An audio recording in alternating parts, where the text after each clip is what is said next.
let's get a rolling. So get to the close. So these are our last two sessions of Ignite, and you've gone through all, correct? No, You missed which ones? so I came in right after the open house. I didn't get the open house. So after that, I came in after that. Okay. So that was about midway. Yeah, All right. I'm about halfway through. Okay. So we rotate through, and I don't know when. We typically will do the block of them, then we take a few week break. And because of the 24th in here, and then we have mega camp, it's probably gonna be more like a three week break. Allison said they were start back up in September. So it looks like it's longer than. Yeah. Yeah. It's probably Which, you know what? way longer than- It's okay for me because it's gonna give me a chance to, because right now I go to work at 5 o'clock in the morning. I just come straight here on Tuesdays and Thursdays, and I'm really kind of getting a little overwhelmed. I don't want to say burned out because I'm not there yet. I'm overwhelmed a little bit, so it's gonna give me a It's a learning chance. curve. Yeah, gonna give me a chance to kind of get through some of this stuff that Okay, awesome. I haven't done yet on the tasks and all this stuff, and I can start going. Okay, so I'm gonna give you a little bit of homework, and this is not to replace Ignite.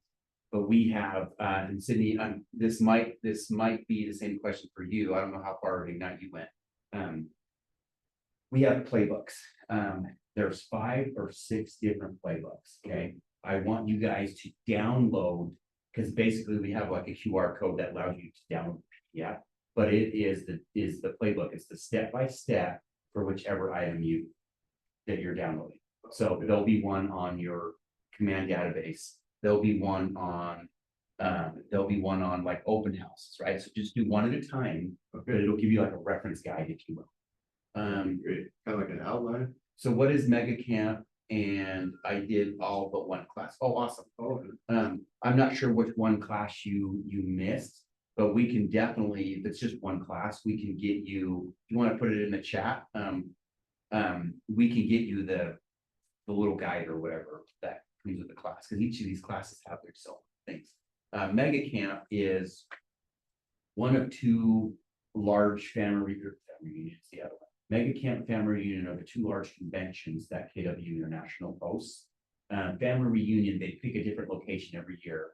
I take that back because we're going to Vegas 2 years in a row, which hasn't really ever happened. Usually they go east, west, back and forth. So that's one of our 2 conventions. The Mega Camp, the difference between Mega Camp and Family Reunion is Family Reunion changes location. Mega Camp is always in Austin because that's where KW is headquartered. Now, a lot of agents love Mega Camp because the format's a little bit different than Mega Camp or Family Reunion. Family Reunion, there's all these different breakouts. Mega Camp, they take all of the topics from the breakouts and put them on the main stage, so you're in the main stage the whole time. There's very few breakouts. It's like Gary. is everybody invited to that? Everyone's invited. Gary, and there's 20,000 people there. Gary Keller's interviewing, let's say, the topic for that duration of time of being on stages on open houses. So he's going to be interviewing live, like, let's say, the 5 panelists of the best, most common, best sales of open houses that they do. So now you can't just be on stage and be anyone, right? You have to have a profit and loss statement that's making you well over $100. So we're talking, when they're talking about open houses, this is someone who does open houses like in a big way. Right? So if I want to learn how to do open houses, I'm going to make sure I'm there for that. Right? If that makes sense. But they'll have them on social media, they'll have them on short sales, they'll have them on all the different types of business. So it's like overwhelming because there's so many great ideas. And so Mega Camp is my favorite of them all. Oh, it's very careful. How would you go what would you do if you wanted to go? If you really just Googled KW or Keller Williams Mega Camp 2024, you're going to find the link to register. You basically register and you go. It is $7.99, I think. They are cheaper prices if you buy it way in advance. So if you buy next year's thing right after this year, that's usually like half that price. Then you basically fly there and go. So Does that cover your flight? no, $8.99 is a registration to get you the door. Wow. Yeah. If you're a MAPS coaching, that's one of the KW things that they do. If you have a personal coach through KW MAPS coaching system, that you get your KW or your mega camp and your family reunion. It's part of the coaching. MAPS coaching, I have no idea what MAPS stands for. I should know that, but I don't. MAPS coach is a personal coach. They typically charge $1,000. Wow. So if you're paying MAPS coaching 12 grand a year, they let you go to mega camp and family reunion. Yeah. Are they out, I guess? They ought to. And then they give you property Oh, for seats. 12,000, they're coaching you for $1 million properties every day. Yeah. There will be, Cindy, at our team meetings that we do on Tuesdays at 11:30. The last three, and I'm sure it's gonna happen for the next one or two. There's gonna be a QR code during that meeting that you could just select the QR code and it's gonna take you to the registration page. So, Mega Camp is, in my opinion, the best convention, the best function that we do as that organization. In my opinion. I also love Austin, so. You've Anyway, never been there, it sounds like. yeah, it's a fun town. Why, they call it the live capital, the live music capital of the world. And. Is it because the chat screen's open? I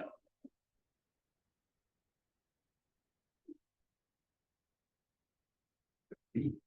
Okay, so today we're gonna cover the get to the close and plan for your future. The get to the close, Is that the list of all the? Yep. I'm sorry. Yep. So So- I started at. Capture more leads, correct? that was your first one, so 8, Nine, I think. 9. Or So, no, it was 8. so you missed the first, the spark your career is really kind of a short one, kind of like tonight's. Tonight's 2 are pretty short. So spark your career short, so you really, in those, that would have been the first days 1 and 2, second day was 3 and 4, so 5 and 6. I'm just like 3. You missed, that would be 1, 2, 3. You missed 4 days. Yeah. Is that a new hand raise? What's that? Is that a new hand raise? Anyway, so we're on get to the close. Did you have a question against Cindy? Real estate transactions aren't particularly trouble-free. It's a strenuous and trying time that requires all the attention and effort. Now, when you're less experienced in the industry, in the business, there's things that happen that cause your hair to be on fire, cause you to be super stressed, thinking the deal's gonna fail, right? Now, keep in mind, our consumers that we're dealing with deal with even less transactions than you do as an agent, right? So it's our job to keep them calm, and I'll give you an example of what this is. A lot of people, when they hear the word meth, they think, oh my gosh, this house has meth. Let's condemn it, let's bulldoze it, let's get rid of it, we don't want no druggies, right? They go a little crazy. But when they realize that the inspector did a meth test because they said, you want to do a meth test? It's only extra $50. So the buyer's like, oh, sure. That meth test doesn't mean squat.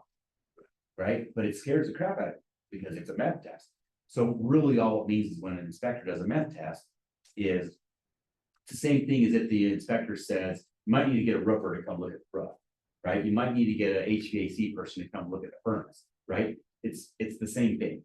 The inspector says you need to get certified meth, that person there. Now, if that person says it's above the legal limit, they have to report it to the health department. That's where it can start to cause stress. Yeah. But at that point, part of the thing is when they do a test that they have to report to the health department, they have to give the remedy of what it's gonna take to clean it up. Right? So they'll give the cost breakdown. The seller will have to do it and or has to disclose it. So at that point, it's nothing to be afraid of, it's to be knowledgeable about it. So that's something where, like I said, it could be strenuous and trying, is where it's not really strenuous and trying if you know how to navigate it. That's where the experience comes in. Yeah, which the way you explained it, you didn't seem stressed about it. No. Like, oh, no, now it's just this. Yeah, I've done it 1,000 times. Now, to me, a bad roof's worse. Yeah. A bad roof's worse because of the cost. Now, I guess if someone was literally cooking an entire house, they could say you have to rip sheetrock out and start over, which that would be expensive. But a bad roof that needs full replacement, a tear off and replace, that's way more expensive than that remediation. Yeah, a new roof, depending on the size of the house, could be anywhere from 15 to 25 grand, right? And a lot of times if the seller doesn't realize their roof's bad, or they inherited the house from mom and dad or aunt, uncle, or whatever it is, they may not have the money to do it. They may be going, oh crap, so what's the choice, to discount it? Now, if it's a FHA loan, they may not have that option, right? They may have to let that buyer walk away and start over. However, it's not gonna be fearful about, because we can navigate 99% of the issues. So, yep. As a real estate agent, it's important to keep track of the deadlines in the contract. Okay, so I believe you were in that one class that we were talking about section 24 of the REPC, all the deadlines. The inspection, seller disclosure deadline, I think financing and appraisal. We were talking about the calendar a little while ago. Put all the deadlines in your phone. Oh, Okay, not at 5 o'clock when they're due, right, but you might want to put a reminder that earlier that morning. early that morning and or so you know in advance time. Now, when I go under contract with someone, it doesn't matter if I'm on the buy side or sell side, it still happens on both ways.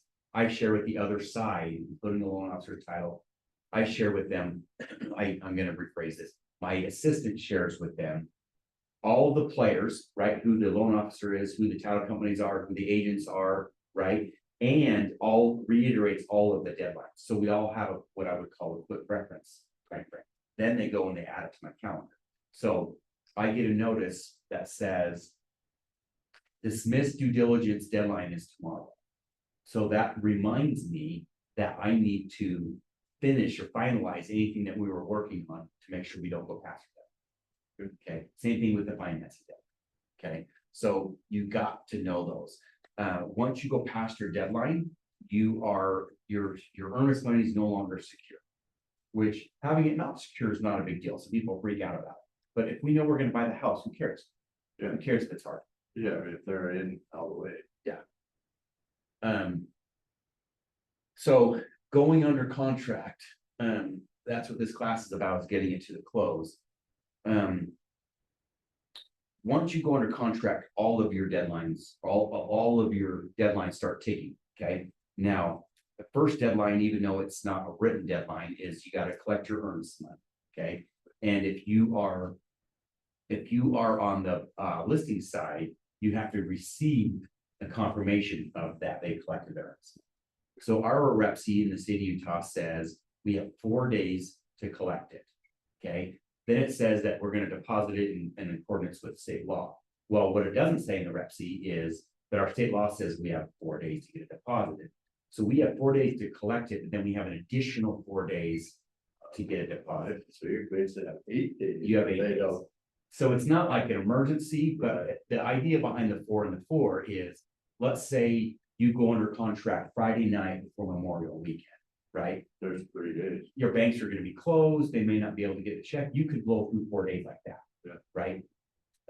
So if you collect it, where do we, and let's say in that situation, where does it get held? Okay, so that is an excellent question. So we have several different ways to collect it, or to receive it, if you will. The best way that I think is what we call the Earnest app. It's an app on your phone Okay. that you basically will have the email address of the client. You have to have certain information. You have to have the amount of the earnest money, the address of the property they're buying, and you have their email address. Okay. And what happens is it emails them kind of like doing a Venmo, except for it locks it into a property and it's more secure. So it deposits it right in There's our an account. earnest money app that's on It's called Earnest is the name of the app. Oh, okay. Yep. And so then they hold the cost. No, they still get deposited into our trust account, but it's a way to do a wire that is controlled on to and from. Where a Okay. wire is not as. But that is the best way. The other way is to get a cashier check. Personal checks take 10 days to clear, so they're a pain in the butt, especially if it's a cash or a quick closing. And if they want to get their money back, then it's an immigration claim, so I'd wait for it. There is a form which they're at the front desk, right, if Bradley's facing his computer, they're kind of overslept over. Okay. But they're right there on that corner of that desk. There's a form, it's called the confirmation of earnest money that we require all parties to fill out, even if they do earnest, they still have to do that confirmation of earnest money. That is the Utah Association of Realtors, UAR, created form that's been state approved by the Utah Division of Courts. So that's what that form is. Now, if you do collect a cashier's check or a money order, or which money order check don't happen as often, or a personal check, you still have to do that form, but you can turn that into any staff. Now, let's say it's a Friday, you know you're going out of town, you just got their earnest money, you know you're not gonna be around on Monday. There is a little gray box that is bolted to the to Bradley's desk, that you fill out that form, make a photocopy of both that and the check, because you have to add that to your opportunity in command. Drop them in that gray thing that's bolted to the desk. Then every day, Chris opens that because it's got a lock, it's like a lock box for envelopes. It's a deposit box, that's actually what it is, but he opens that and pulls them all out. So, you know, we don't see him during the week very often, but we see him on. Yeah, because that's when a lot of times, I mean, a lot of contracts go under contract. 100%. So our staff works from 8:30 to 5. And there's some of us that work different hours now, but our in-office staff is 8:30 to 5. However, they're like, we don't work in our industry 8:30 to 5, right? The bulk of the time that we're showing homes, writing contracts is a Wednesday night. That you started negotiating, you finally went under contract on a Saturday afternoon, right? That's when we as realtors actually work. Right. So I'm probably just as busy on a Saturday as I am on a Monday. So there's times where the staff thinks that, like Rusty and I, or you know, some of us in some of those leadership roles are like, they're not here, they're out playing. No, we're not here, but we're playing. I mean, sorry, we're on the clock 24 hours a day, 7 days. I take that back, because I changed mine when I started learning my schedule, that I am, my hours are 8:30 to 8:30. So if you call or text me before 8:30, I'm not gonna call you back till after 8:30. If you call or text me after 8:30 at night, I'm not gonna call you back till the next one. I try not to answer my phone on Sundays. Not that I'm a super religious person, it's I need a time to reboot before the craziness starts. So, but like, it also gives me flexibility in my schedule to where if I have a dog issue, I can run out and take care of my dogs. I'm not stuck behind a desk like Chris is. Right. So, so getting your earnest money and or your first date. Now, this here says inspection period end. That is not the next deadline. So you have the earnest money deadline, then you have your seller's disclosure deadline. You guys remember in the contract class, section 7 of the rep sheet had seemed like 142 items on there that they have to disclose, right? The idea is you're going to collect all of those by that seller disclosure deadline and start working through them. Whatever's on there, you have to work through them by your inspection period. Okay, so we were using the meth as an example, or the bad roof as an example. So let's say you do a home inspection, the home inspector says, I don't know if this roof's got what it needs to last 5 more years. You might need to talk to a roofer. So you don't want to wait to have that conversation until your deadline day. You want to get a roofer out there instantly to have that conversation. So let's say that roofer does say, this roof isn't great. It may not need to be done tomorrow. It may not be leaking right now, but I'm surprised that it's not. But I'm thinking you probably need to get one in the next 12 months. Right? So now your buyer's going, oh crap, how much is it? And they're like, it's gonna be 14 grand. So that buyer's like, oh crap, what are we gonna do? I don't have an extra 14 grand in the next 12 months. That's more than whatever. So that's when you start those negotiations. So those negotiations have to not only be finalized, they gotta be signed, sealed, and accepted by all parties by that deadline. By the inspection period. Yep. Okay. Now, your next deadline after that will be your appraisal and financing deadline. Most of your contracts will have both. It's not very common they'll do an appraisal waiver. They need super large down. Typically, they have to have at least 50% down to do it. They have to have like A+ credit rating, which would be in the 800s.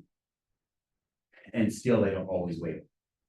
So appraisal is going to happen on most of your transactions that aren't cash. And they still do happen sometimes on cash.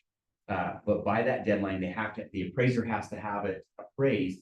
And if there's any shortage, if it's too short or too low, or if there's some repairs that have to be made based on the appraisal, because FHA and VA do a version of an inspection as well.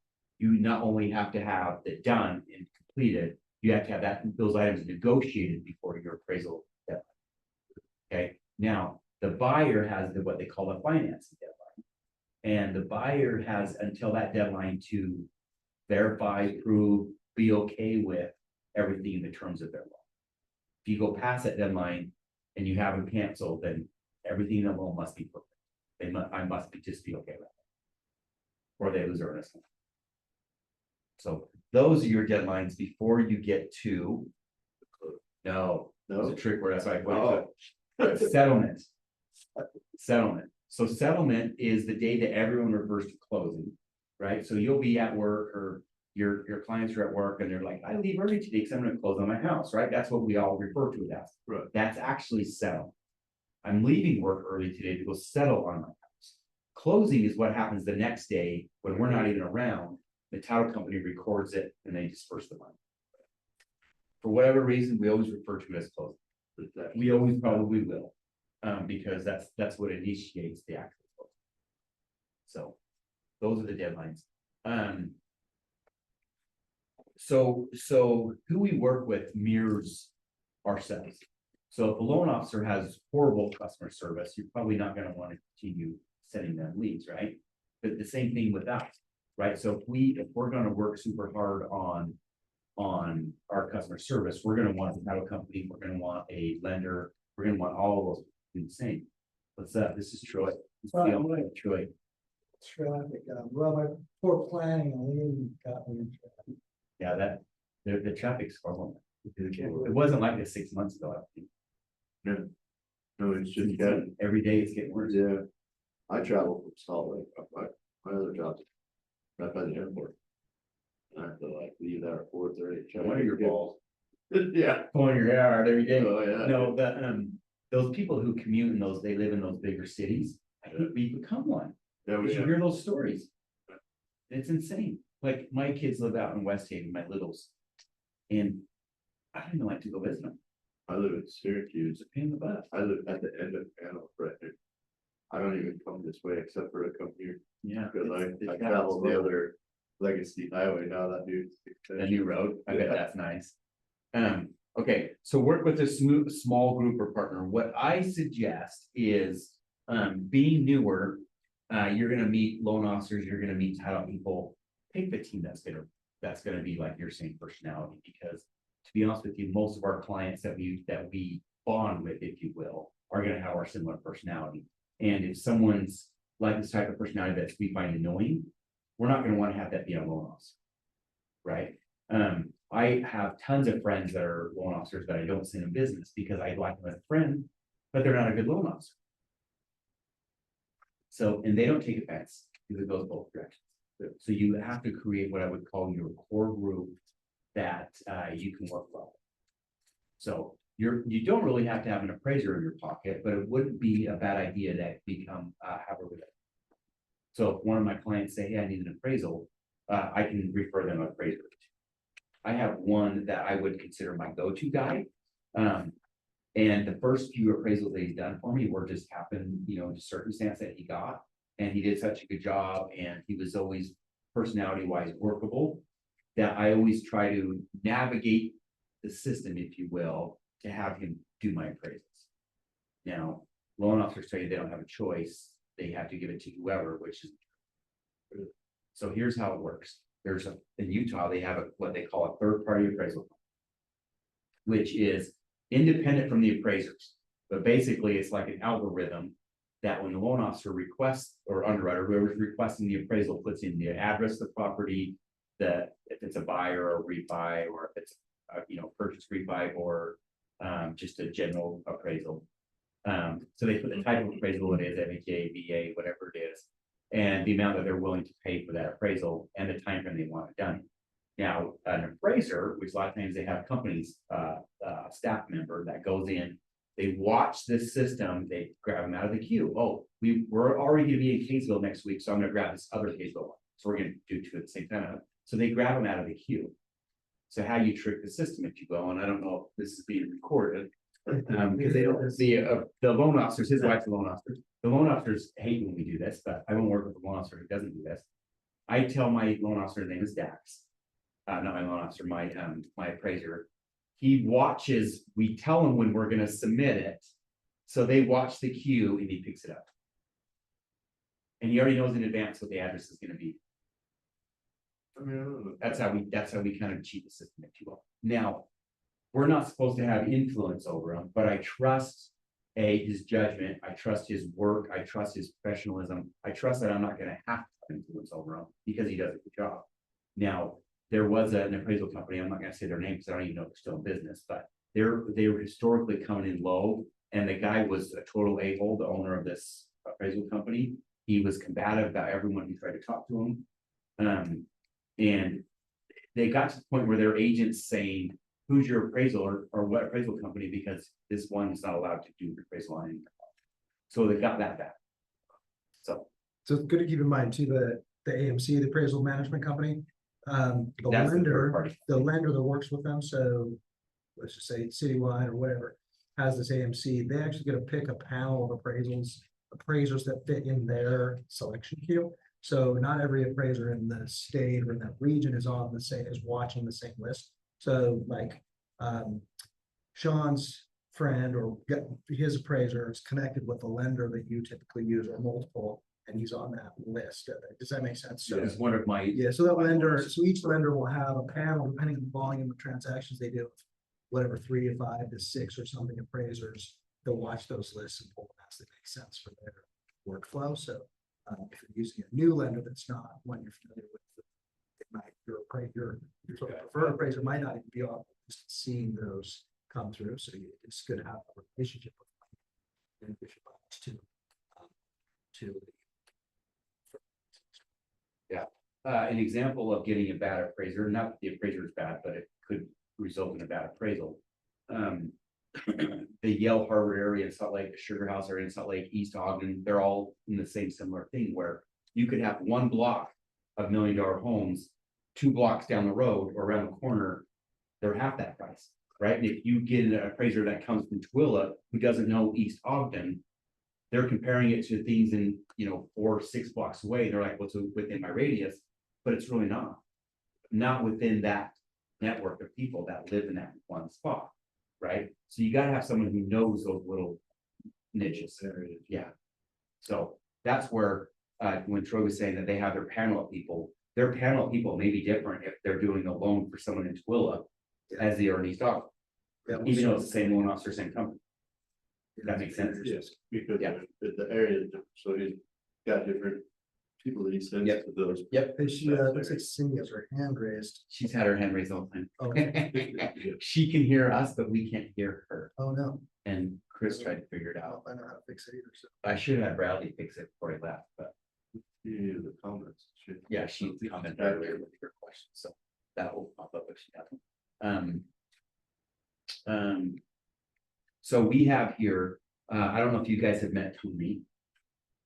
Tommy is our Unity Home Loan expert. Then we have, which is our in-house lender.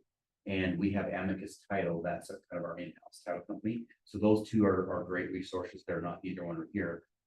Troy's wife used to be one of our in-house lenders. She's an awesome loan officer. She's partners with a gentleman by the name of Rice. They're two of the sharpest, most knowledgeable loan officers in the area, and they're both good people. Except for one's married to some weirdo, but they're awesome loan officers. So they're I would say that if Tommy wasn't an in-house loan officer, I'd probably be working with them. But there are a handful of great loan officers out there, and there's a lot of loan officers that are great people that aren't necessarily great loan officers. I'm not going to say some of their names, but if you're friends with Luke and Lene, one of their best friends is a loan officer that they don't send them leads. Yeah, I don't know who. I don't know if I say his who name, they you said. would say, okay, I've met that guy, because he's a loudmouth and super high energy guy, great guy to hang out with, but he's screwed up too many loans for that I give just because he wasn't focused. Yeah, one of the things I look for in a lender too, obviously. the married ones, so whatever, but I like to know the team that the lender works with, so same thing, we're talking about a team for you. Yeah, they're As an agent, underwriters. right, is, yeah, who's their underwriter, who's their transaction, who's doing their processing, so like, what happens to do, the lender meets with the client, asks some basic questions, gets the file started, gets a general idea of whether or not they're gonna qualify, push it through an underwriting system or an automated underwriting to see if they qualify, but then the processor takes it from there and gathers all the documents and keeps it in check, and that way the lender can focus on new business and keeping that transaction live. If they don't have a good processor, I've just always found it's just always a wreck because they're doing too much. So same thing with, now, we talked about this, like, as a realtor, I think it's really important to have a transaction coordinator, and these other people in your pocket, because it gives you the ability to not do some of the things that would put you in the weeds of a transaction, keep you focused on closing. Close is the biggest, thing for you. So you've got other people working on your behalf to make it happen. So The lender's the same package. earlier when I said that, when I corrected myself, this is actually my transaction coordinator sends that email. Yeah. It's this is what he's talking about. It's my team of people to take care of it because So I got. to make me look better. I'm sorry, I mean, you're, No, as a new agent, how do I go about finding? you just ask one of us and we can direct you. Like how you find a transaction coordinator or something like that? Yeah, or even a loan officer Yeah, sure. or, an appraiser, I mean, how do I go about? Once you finding all these get people? more, where you're coming around during business hours, they're gonna come to you.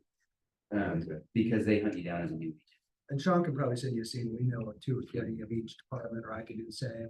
A couple of title people, a couple of lenders, a couple of inspectors. I'm completely fresh on this thing and I Yeah, thought, okay, typically- I'm following you guys along and I'm going. Typically, they Finding become our people. sponsors to our different stuff. Hey, how are you? Good, how are you? Good. Yeah, they become the sponsors of our different stuff and they're out networking.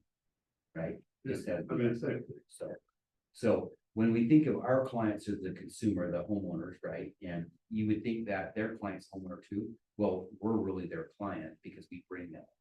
That makes sense. Yeah. Yeah. So on the buy side, we're gonna go through both buy and sell, both buy and sell. So what is the first thing your buyer needs? Now, keep in mind, we're now under contract.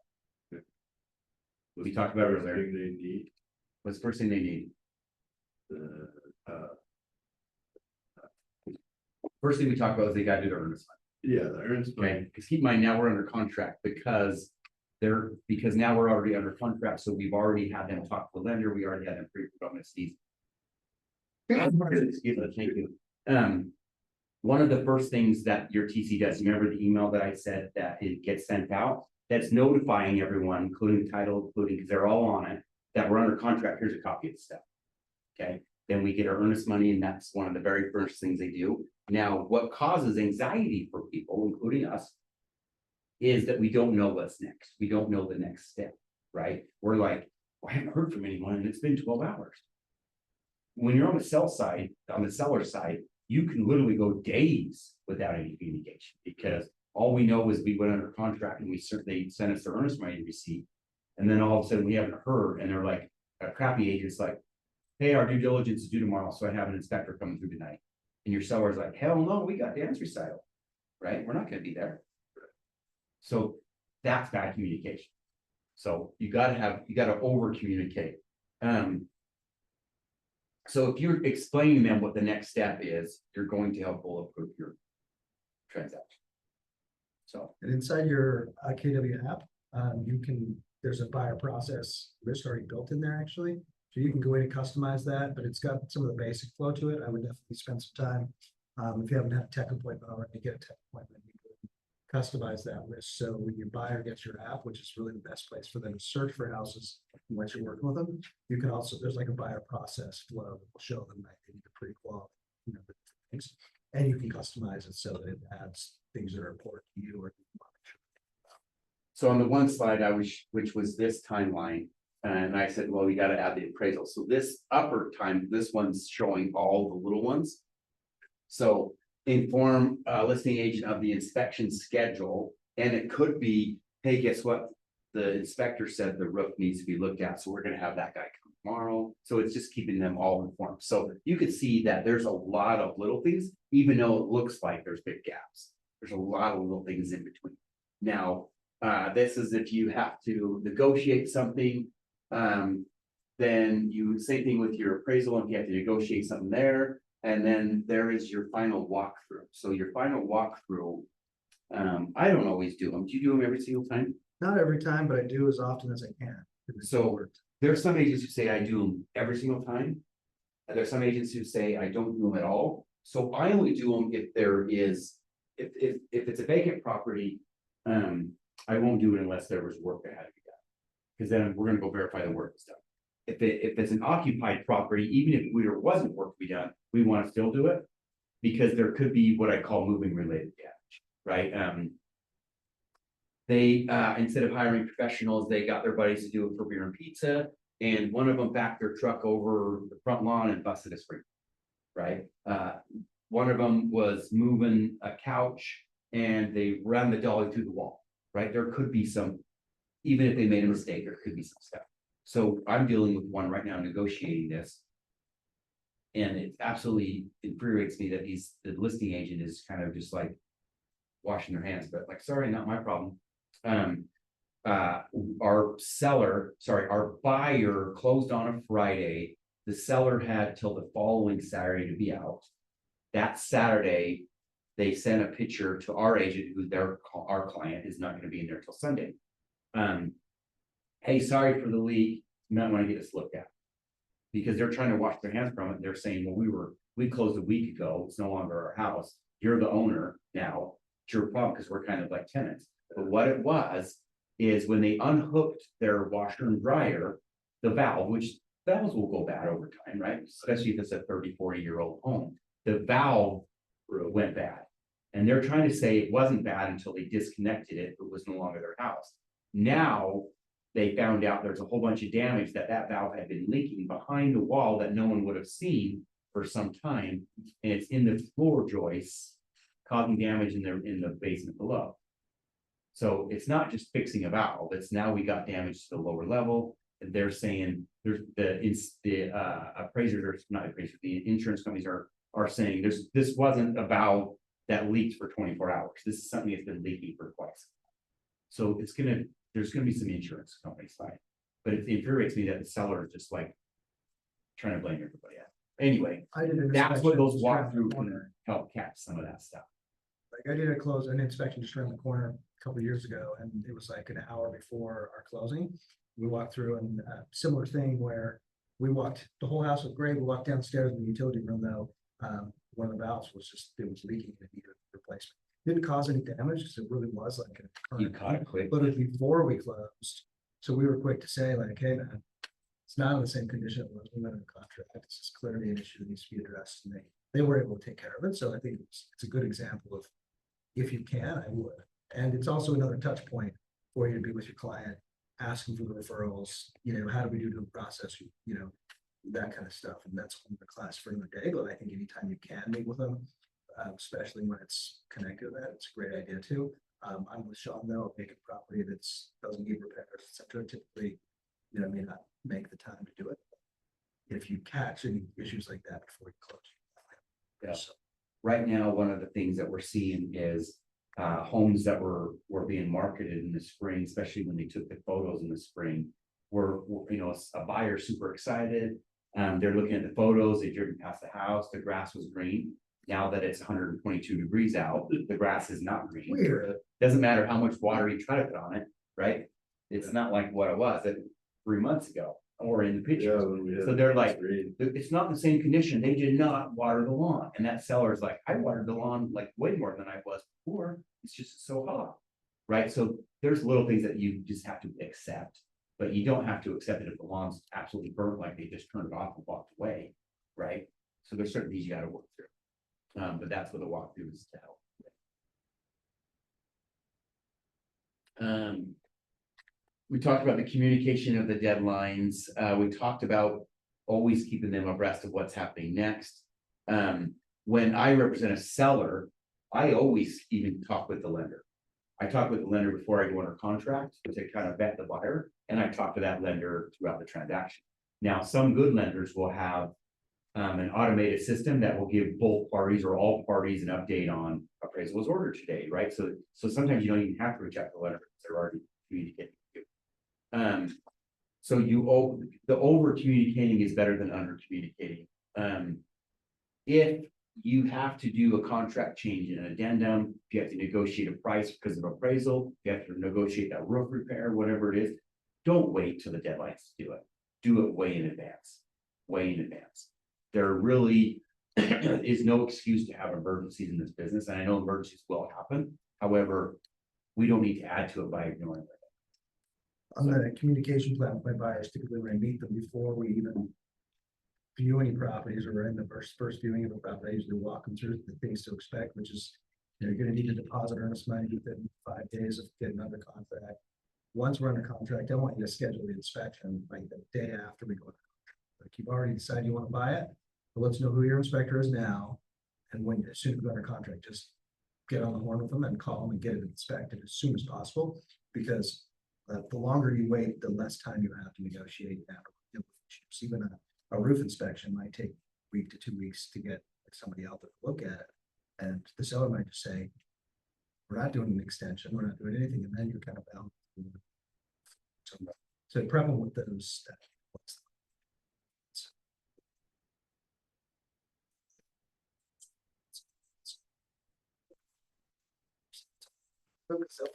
Yeah. I'm just excited about going to see the cute kitchen and the 3-car garage.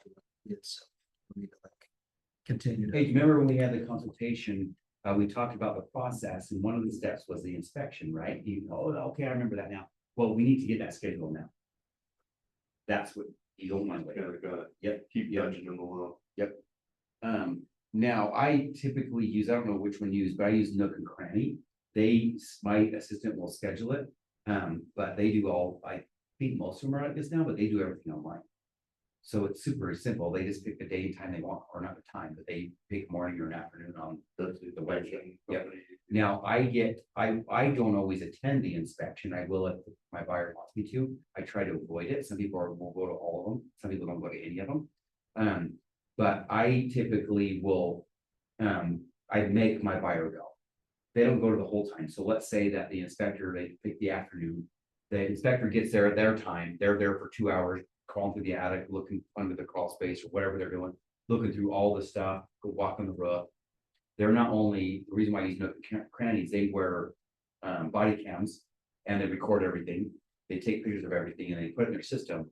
When the buyer gets there 2 hours later, it's printed out, and then they go over everything.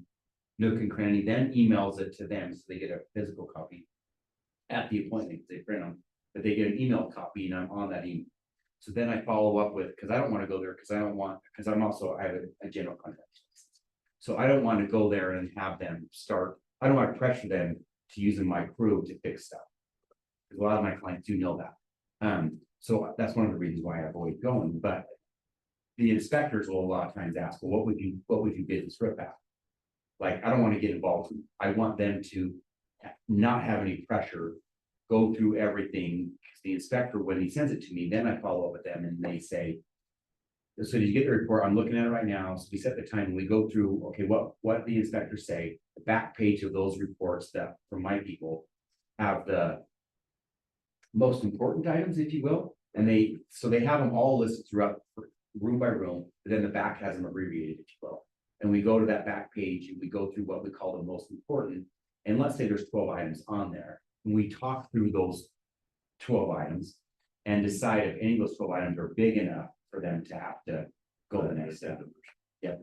So you got to do that way in advance. Now I'm communicating that to the other side.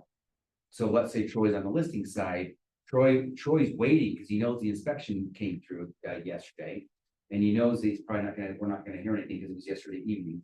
So I called Troy and say, hey, Troy, we had that inspection last night, and I just finished meeting with my clients. They wanted to think overnight on some of those items. We're still working through it. However, nothing appears to be a deal killer, right? We have that conversation. So his clients, he can reassure them that we're still working for it because we want him to hear news, even if it's no news. If that makes any sense. Now, did anything I just tell him was like something that's hair would be on fire? No. But now I gotta call him back and say, after doing a deeper dive and us talking a little more about it, we decided we have to look further or closer at that roof. So we're gonna send a roofer out tomorrow, right? So now he knows. Right, so it's not an Everybody's emergency. disclosed and got, is on the Yeah. same page. There will still not be a deal killer, but now the roof's questionable and we're gonna take care of it. Not, Troy, the inspector said that you guys smoked meth and you guys were cooking it, like, what the hell? Why can't you guys just disclose it? You know what I'm saying? And then the deal's dead because he's now defending his clients. He repeats that to his clients and like, what? I'm a little old lady, I didn't smoke meth, I don't know what he's talking about. Right, so then it turns out that it was the delivery guy. Right, exactly. What's the delivery guy? No, it is a delivery guy. And 90% is a delivery guy. No offense to FedEx. So here's, you could go down to the Newgate Mall and you're gonna find that. I mean, not to purchase, if you do a test on the floor, you're gonna find it. So here's how meth is transported, okay? And I'm not talking about in a pocket or in a duffel bag. I'm talking about on people's feet, their residue. So you'll have a delivery guy, you'll have an appliance repair guy who gets a call, goes to this apartment building, fixes that furnace, fixes the stove, then they go, or let's say delivery guy, they deliver a package here, they deliver a package there, they just walk through somewhere. Next thing you know, it's got tracked into that house, that inspector swiped the wrong spot or the right spot, and now there's meth, right? And is there really meth? No. No, it's way below the legal limit, but people don't understand it, so they can't. So it gets tracked. Like I said, you could probably go, what do you call it, test them all and probably find it there. So anyway, it's nothing to be fearful about. Now, how to negotiate inspection items. I do it different than what a lot of people, but the way I coach it is when I use the reference that you're going over that report, and there's 12 items on there, don't send all 12 items in an addendum. Because the loan officer is going to have to see that addendum once it's accepted. Let's say there was 3 counters to that one addendum that had the 4 on there. The loan officer is going to see all 4 addendums, and they finalized on the last 2, which would probably be no big deal. But who sees the contract, Troy? Everyone. The underwriter is the most important person, or least important person in that regard, because they're gonna say, well, what about this? What about that? They're gonna start questioning, then they're gonna say, well, how did this home even appraise? Because you put everything on their inspection report on that addendum. So what I suggest is send it in an email, and some people don't send the whole report. They just send, hey, please see attached page number 2, item 3 of the inspection report, and they just send snippets of it. So these are the items that we're looking for, and I give them the report as a reference. Then those 12 items can be negotiated, then all via email, and all parties have that report. Then they could say, okay, we as a buyer and seller agree to doing these 3. Then I put that on what they call the resolution of due diligence that says we accept the property as is with the exception of these items. Now, the resolution of due diligence says we can have a dollar amount contributed towards closing costs because the buyer's going to fix this stuff ourselves, but you never have to label the items. So the underwriter doesn't see it, but they'll just say, reduce the price, give us this, or sorry, pay us closing costs. So I can now, instead of closing costs, I can use my own cash to fix blah, blah, blah, or reduce the price and I'll still use my own cash to fix blah, blah, blah. Underwriter doesn't see either one of those, or fix these items. Now, it could be a combination of all 3 of those. Now, the underwriter only sees that. They don't see that list. So that email is going back and forth. That's how I try to explain to people how to negotiate. No, they're not questioning, or they're not gonna come back and say, why is this house listed in the press or whatever? How do I fund this if this is, all this stuff's wrong with it, right? Yeah, Basically. so I was using the roof as an example. Let's say that inspector says, the roof looks questionable to me. So you get a roofer up there and the roofer's like, oh no, the roof's fine. But it's probably only got 4, maybe 5 years left. Then that buyer's like, well, I'm gonna use that to negotiate. You send them all 12 items. All of a sudden now the underwriter, who the appraiser didn't flag it, but now the underwriter's saying, this was brought up. Is this really good? So now they could call that appraiser and say, you're a liar, because they say the roof's bad. And they can just. And it's really that has to be addressed before they'll fund the loan. So even though it's a third party to the contract, they're still involved because they're bringing money to the table, so they can't say. You know, Sorry, we're not gonna yeah, fund we're it not unless gonna you fund take it care of the because roof. of roof, sir, or you fix that leak or whatever it is. So you really do you buy a disservice by putting. Yeah. The addendum is the resolution of due diligence is really important to use as well, because it has terms in there, like what if what if the repairs aren't done prior to closing? Is there remuneration involved if that happens, or what are the terms for that? And when people put it in an addendum, usually it's just like, fix the kitchen sink. Is it like a qualified contractor, by what date, like all the different things, and the resolution form has a lot more detail that protects the buyer and makes it clear at closing what the terms. I always put in there, if I represent the buyer, the work to be completed by a licensed professional.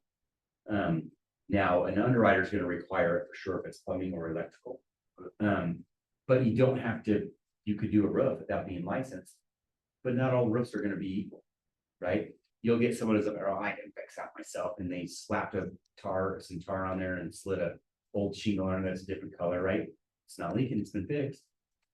And is that old lady that's buying the house gonna go on the roof and check it? Probably not, right? That's why I say let's do a licensed professional, so I always do that. So. That's one thing that when you negotiate those items, it's where the walkthroughs are really important. So, and, yeah, and a lot of your, when you order a home warranty, not home warranty. When you order an inspection through a licensed professional, a lot of times they'll they'll come back. And re-inspect those items that you have as a courtesy with no charge. So. This asks to say, are there templates? We do have the resolution of due diligence. That's the template I would suggest on due diligence items. Same timeline again. Did I go forward or backward? I think the one with the seller. Oh, now it's sell side. Okay. Oh, yeah, so that's what that is. Okay, so same thing, have a good group of people you're working with. The first thing your seller needs now, this better not be the first thing when you have a seller. So section 7 of the rep C is that one section that has all of those items. You need to, the second you get a listing, you need to start gathering those items. You need to start getting your title report. If it's in an HOA, start getting all the HOA information. If it's a rental, get all the lease information, get their rent rolls, get their profit and loss, start gathering these documents. Because section 7 of your rep C requires you to give this stuff, right? So that is the first thing that you will be giving the other side, is that once you go under contract and allowing them to set up your appointments for their inspections. But then you'll give the seller a copy of the confirmation of the earnest money. But what the seller needs to know is they got to give them all this stuff, and then they're kind of like a waiting game, if you will. They're waiting to hear news. Don't let them wait too long for silence, because even though there's maybe no news, because that silence will help their anxiety level. So you got to be communicating with them. So it could just be, So what would you call it, let's say? Like, let's say you had no news, right? You don't want to leave, what? I would call them and say, hey, what's today, Friday, Thursday? So let's say that we went under contract Friday, the earnest money was deposited, so on Monday, I had a conversation with my clients. And over the confirmation of earnest money, hey, the confirmation of earnest money, I just emailed you a copy of it, or my TC did. And it's been added to your file. There's nothing you really need to do with it, because we're gonna take care of it, but I just let you know that they've done what they needed to do as far as earnest money. So now let's say it's Thursday, okay? So it's been 3 or 4 days going into the weekend. We don't want to wait till Monday to call them again, unless that's your schedule that you set with them. I would call them and say, hey, I'm anticipating that they're gonna call and get the inspection done or get it scheduled. However, I still not have heard. Just letting you know, I did leave a voicemail or text for Troy to get back to me to see when we can get that set up. So it's not a last minute. There's no news, but I let him know what I did. Right. Yeah.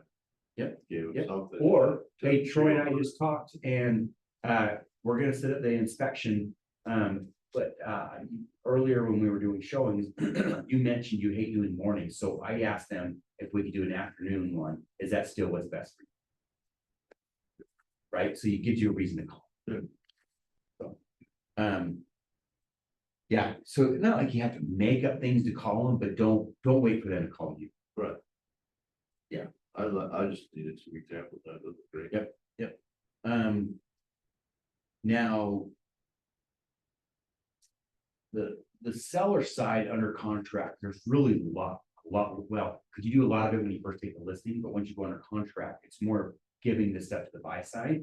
So for the seller, they're sitting there twiddling their thumbs until there's an inspection item that is being negotiated and or agreed to, the seller's not doing anything other than hanging out and waiting and looking where they're gonna be moving, packing. So the silence is what can kill them. But we're just informing them of anything that happens. So, but they could be worrying about, and we know we priced it right, we know we negotiated it right, we know that we're priced right. There could be that thing where, is it gonna appraise? Honey, do you think it's gonna appraise? Honey, I'm worried about it. I talked to Marge at work and they got a low appraisal back in 1972, right? So they start hearing these horror stories because no one's communicating. So, hey, guess what? I talked to Troy earlier today and he verified with the loan officer that the appraisal's been ordered. We're just waiting for the appraiser to call us when they're gonna schedule it. I'm thinking since it's been ordered, we'll probably hear in the next 72 hours. That's really no news, right? But now they're not. But now they're not sitting there worried about it. Their anxiety levels of what they did. Yeah, yeah. Hey, do you remember when we got those multiple offers, or when we got that one offer, I called the loan officer and I vetted them? The loan officer is super good. They're communicated to me that the appraisal's been ordered. So you don't even talk to the agent. Right? So The it question seems they'll like often get back to from the seller will be, hey, when the appraisal came back, what did it come in at? But you don't typically know it unless it comes in. So it's not your appraisal, the seller's appraisal, it's the buyers, but your sellers will often ask that question. almost always. They always want to know, like, what did it appraise it? Because they want to know, did Sean underprice the house, or like, you know, are we leaving money on the table, or what's the deal? Never typically doesn't happen that the appraisal comes out. Surprise, but your seller. So I just let them. They If came it's out the where- buyer's appraisal, all we'll find out really is that it came in satisfactory, or if it That's what I came in low or with like condition items for repair. That's what we'll find. It come came, in, it came no in use. where the contract needed it to. That's all, because it is the buyer. Yeah. And for whatever reason, the buyer has this fear that if they disclose the value, that the seller's gonna come back and get him for that $200. Cause it always comes back a couple $100, maybe a couple thousand more than the. Right, it's, And they're like, oh. I want that picture. Yeah. So buyers are sometimes afraid to say, but you can't go back and negotiate it, like, You always try. yeah, it's not gonna happen. Yeah, so. If there's appraisal required repairs and or due diligence required or agreed upon repairs, the seller has to have those done before settlement. Okay, there's some people who have thought, and I'd like, no, that's not what the contract says. Please reread that section. They're calling back about questions. And agents will try to argue with me, and they're typically not our agents or agents from other brokerages. And I'm like, read that section because it says we have a settlement to do those. Now, as a courtesy, get them done. If you represent the seller, right? You want to get them done quick. You don't want that buyer to have anxiety because you didn't fix the railing on the deck. Just go fix it. Go have it taken care of now. Let's not wait 2 weeks until settlement. Right? And it could They very don't easily typically be have a deadline. Like the rest of the stuff, it's just till the stuff. till settlement. So So, let's just negotiate it in the contract and say, fix the roof by this date. Oh, or like something in else. the addendum. Otherwise, it's by itself. but where it makes it But that hard already is you can't tie the roofer to it because the roofer's got their own schedule too, right? So Right. now I gotta jump through hoops to try to find a roofer who can do it by that day. So those deadlines sometimes don't really work, but here's how you handle it. Hey, Troy, in our, what we agreed to do was fix that handrail on the deck. However, just let you know, it's not gonna be fixed until this time frame because we're on the contractor schedule. So now he can let his buyer know that it's not fixed today, so they can relax because it's on the schedule. Right? Not like, oh, we'll get to it, we'll figure it out. So I got a question that I guess I'm gonna answer. Now. The contractor pushes you out, right? And then it's settlement date and it hasn't been done yet. You still follow through or No. that like kills the deal? It depends on what it is. Now, you could force, the contract has it in there, but you could force what they call escrow money, which is 1.5 times the cost of the repair. Underwriters, title companies both hate doing escrows. They despise them, they don't wanna do them, it's more work and after the fact, so. What I would suggest is, I represent the buyer, Troy represents the seller. And I'd call Troy and say, hey, that handrail, you told me the contractor was done, something must have happened because it's not done. So we're gonna go to settlement today, however, we're not gonna let it run in court until that's taken care of, so let me know if you can have it done by 5. Because I don't wanna be in violation of the contract by me not settling. But I'm not gonna let the seller get their money to run, because they could be on their way to Kansas. I wanna hold their feet to, they want their equity, whatever dollar amount they're gonna get. Troy's gonna be like, you guys told me you would have this done, and I trusted that you were gonna have it done, what's going on? And he just assumed that it was done, didn't follow up, not that Troy would, but someone could and would. They're like, oh yeah, the contractor had a sick dog and couldn't make it that day. Well, get someone else to do it, or get the dog better, like figure it out. Like, this isn't rocket science, right? So those constant conversations and communication avoids that stuff, but it does occasionally happen. In my opinion, the thing that happens the most often is possession, which that's not even on this list. So in our contract, it says, you put in there, your choices are upon recording, which is settlement, and then when the next day, or typically when it reports. And then you can check the hours box, then you can put like 24 hours, or you can put 48 hours or 72 hours, whatever you put, or number of days. Okay, so let's say you did 48 hours. So we settle on a Wednesday, the seller's got to give possession Friday night. And the buyer has all their friends in their trucks and their trailers and a big thing of pizza and beer, and they're coming Friday night to move in. They get there at 5 because that's when they should be able to do it. And they just look, and the seller's still in the drive with the big U-Haul. They have a garage full of stuff, haven't even touched the living room yet. Who's gonna be pissed? Like, everyone, the friends, the guy holding the beer, the guy holding the pizza, the guy with dolly with nothing on it. And the seller, because now the seller's got them mad, so you're gonna get, all agents are gonna get phone calls. So possession is the thing that people, I think, fight about the most, as far as the lack of communication. I had an agent, just one of our agents, just yesterday, the day before, send me a screenshot of a text conversation with an agent on the other side saying, hey, I took the key out of the lockbox. Let me know when I can give it to myself or my buyers. Our agent's like fuming, like, that's not our key. Like, we haven't even settled yet. They went to settlement their day, the seller's settling the next morning. That agent went and did their walkthrough and took the key with them. You don't do that. It's not their house yet.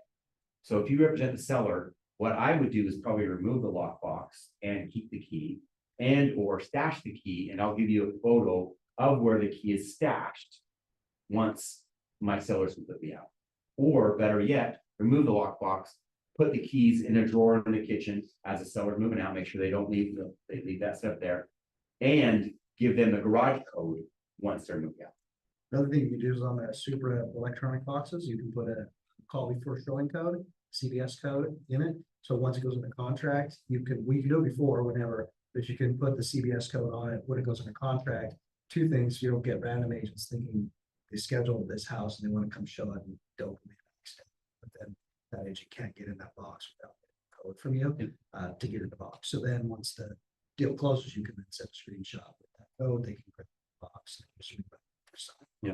So that's a way to do it. But there's nothing really worse than having a seller move out the front door and the buyer move in back. That is uncomfortable for all parties. Possession of almost all, it's the weirdest. It's like we look past it. Everybody wants to move, like every seller wants to close on their house and move into the other house the same day. But if everybody wants to do that, it binds it up, right? Like, so then there's this delayed possession request, and so the possession dates will be things you'll be working through no matter what. I always recommend just be ready to move out the day of closing. Try not to have because. So some states have moved to where they want to allow settlement to occur till after the seller's proven that they vacated the house. And I think California is one. I think there's a couple on the East Coast, which I don't necessarily agree to it. However, that's a condition that's in their contract. I like that that's an option. I'd rather that be an option, but I don't want that to be, mandatory. yeah. I'm already deal with it, so. Now, no doubt. Yeah, they've already moved out, then, Yeah, yeah, that would. Well, here's what I don't, and they must have a way to work through it. What I don't like is. It's quite common that your seller is also a buyer and they're moving from house A to house B. And if I haven't settled on house B yet. That seller is now out. Now am I gonna be living there? What happens if my deal doesn't do? Now I'm in their house. I screwed them up, right? That's what, I don't know how they work through it. If you ever close a new construction, which I'm sure you will, you think you should, buyer will always ask. Okay. Can I start moving stuff in the garage like a week before? They rarely see builders do it, like, it's just not something very many builders, do because of the insurance line. The same thing as like moving to a property. Your buyer will ask, legit every single time, because they And see it in and the I've done garage, it like, myself. hey, I could really expedite my move out. My house I'm selling to move into this one, I can start stashing stuff in the garage. Right. Sure, make things easy, but just know most building. I used to work with a builder, we decided to hold harmless for a little while, and then it became just. Because the settlement wouldn't happen, things wouldn't happen. So, Yeah, one question for you, it's off topic, sorry. no topics are on, that's cool. I actually have an old lockbox stuck to my gas meter. Does anybody have an old key to an old style lockbox? What does it look like? I'll take a picture of it, show it to you. It's like big. It's an old one that you put the key in the bottom of it and it pops it out. Bolt cutters are had. I got bolt cutters. And I think when I'm there since I moved in, and I keep looking at it, I was thinking, hey, maybe one of these guys might have. an old Yeah, no, key or I have, no, those, so typically when we go through a key box upgrade. We basically call it exchange. We turn all our old boxes in, and we get credit towards the new boxes. So really, someone probably was no longer in the business. If it's like a keyed or a combo, and it probably is like a mechanical box or like a contracted box or something they have for. Yeah, so you have bolt cutters. I'm gonna get them. So, I don't keep them in my trunk, but I have them some, I don't use them a ton, but probably a handful times a year. Yeah. We got a couple there too, if you need to borrow. So the board actually has bolt cutters people can check out. We Really? have 2 or 3 pairs of, I didn't know Right that. here? just for that reason. So our super boxes, they're Bluetooth and electronic. So they have a, I don't know how many years the battery life is, but when the battery goes dead, you can no longer open it. So you cut them off and you take it back and they replace it with brand new. So I think that could be why they have it. Sorry, I was off topic. Yeah, no, that's a good question. We talked about setting the stuff. Now, we talked about going through all of the stuff. Now, if you represent the seller, which that's what we're talking about, is the seller side. If you represent the seller. If you have separate title companies, you want to make sure your title company has your documents, right? But you don't necessarily have to send a resolution or due diligence or any other appraisal addendum to the lender because the buy side is supposed to do that. You could call the buyer, sorry, the lender and verify that the buyer's agent did send it, but you don't really have to. This is where a good transaction coordinator will take a lot of effort off. Send this stuff to the right people, they can follow up with the other people, hey, did you get that, do you have everything you need? We have through addendum 5, do you have addendum 5, because otherwise. Is it is important even from the seller side, I think, to make sure the buyer has sent everything to the lender, because if they get to closing and the lender's like, we never saw that the last 2 addendum, because the buyer's agent was an idiot. Now we need to underwrite those, it could delay the closing, so it's good to have a TC or transaction. Have folks that there. The same page, so. Yeah, Hey, over communicate. Sean, also sort of off topic. So today, actually, just like an hour and a half ago, I had my first meeting with the prospective buyer. They wanted to deliberate over the contract and wanted me to send it to them electronically. I don't know how long it's been for either of you guys to have sent those. I know you guys work with TCs, but do you guys know how to do that through command, just through the opportunity tab and send out those 3 documents? through You're talking the DocuSign? buyer agency documents? Wire fraud. Yeah, so you just set up, yeah, we can go through the tech piece, but basically you set up an opportunity, put all your client details in there.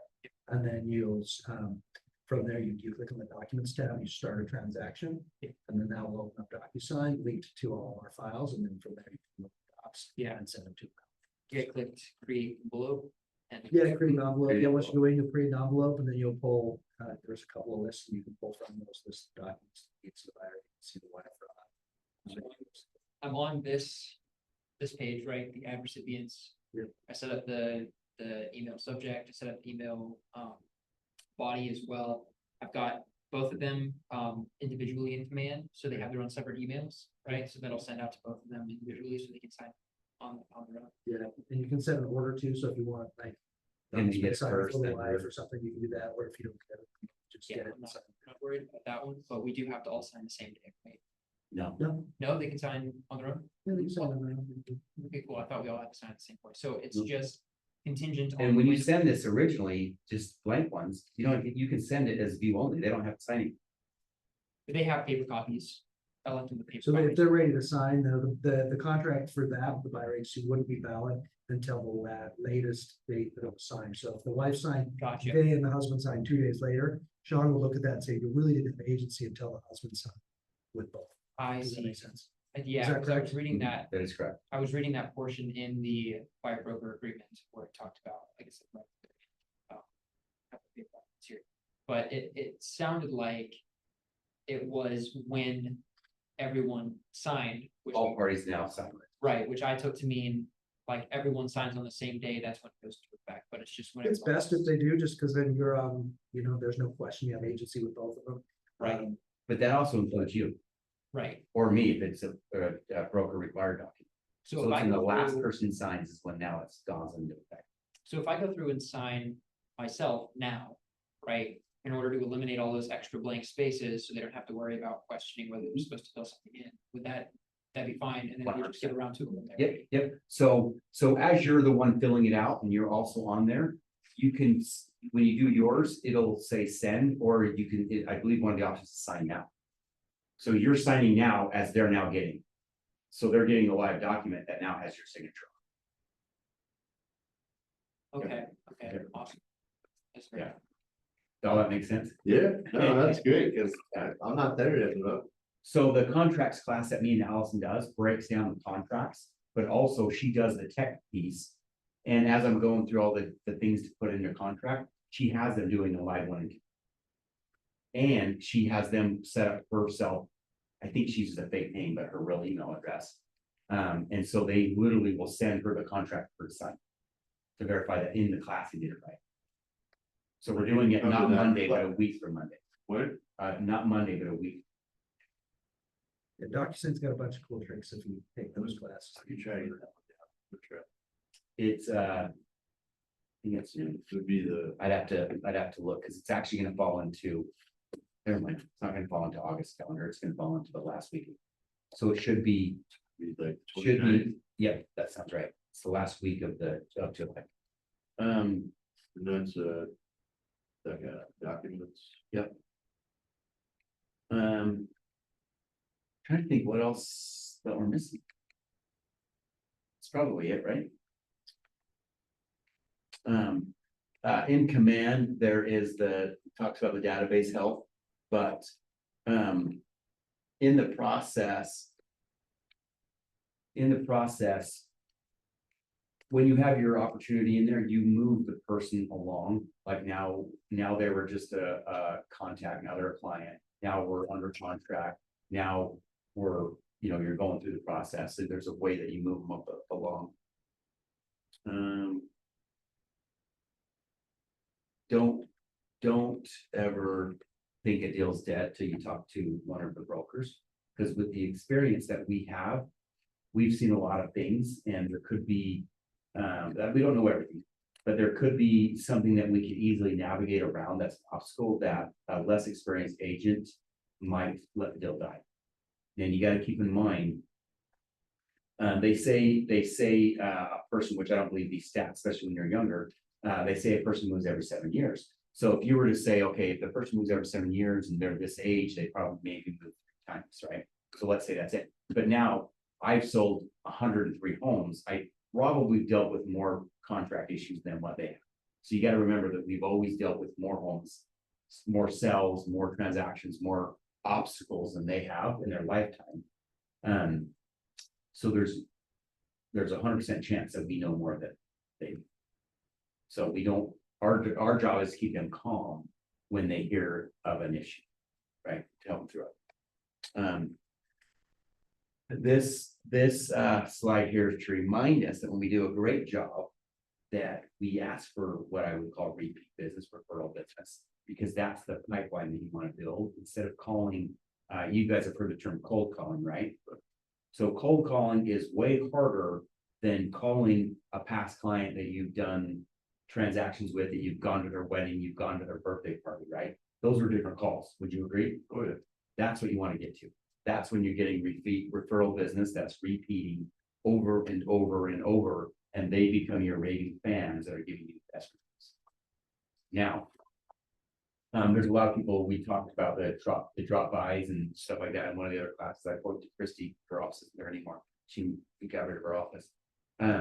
She does a lot of customer relations, is almost how she's in the business, and she doesn't even do new business. Everything she does now is free. And she was deliberate about earning that business. That's a lot of times the way the bolsters are, right? So they get their past clients referring them to new clients. That's what you want to get to. Call it, give me business. Someone calls and says, John, I need to list my house. Can you come over tomorrow, take a look? And you'll get there. You just have to. Like, oh, That makes sense. I'm I'm supposed to be on the lake tomorrow afternoon. I don't know, I'll probably swing by right before I go. Hit the boat. So, the idea is to constantly be talking to your people. Now, you gotta have a conversation about real life stuff. You can't just always call and say, give me business, give me business, give me business, because that's not appropriate. But if you're always working it into the conversations, you will get business. So on We that, hear, mind if I talk about the promise, the promise, Uh-huh. I don't religiously do this because I'm just chicken a little bit, but I think I've done it and it's a great way to gather referrals. So you met with, what's your name? Judah. Judith, nice to meet you, Judith, I'm Troy. So you met with your client, right, this buyer, it's not too late to have this next conversation.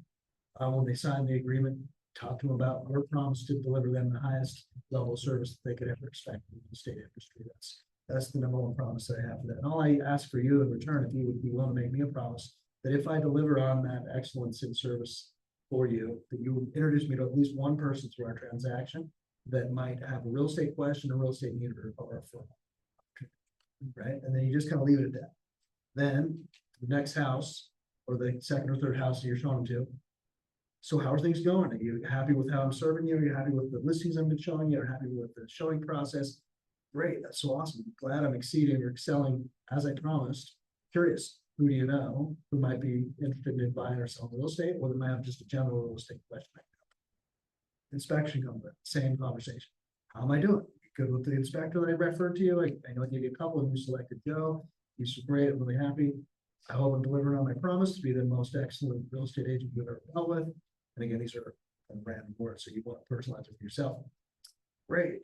And how are you doing under, so you kind of remind them along the way, and believe it or not, they'll often come up with something that will be more subliminal for them. They'll be at a whatever, a pool party or barbecue thing, and somebody else in the crowd will say they were interested in selling their house, they want to buy an investment property, and Judith's name's gonna pop up because you asked 3 or 4 times already. What happened? You get to closing, if they haven't introduced you to anybody, this is where the initial pitch that I heard from the guy, this is where it gets a little hard for me to like fully execute on, would be if they haven't introduced you to someone. You have the conversation. Hey, I feel like I really delivered the best that I could, and highest level of service I could provide you. But I never got an introduction for somebody in that real estate question or real estate need.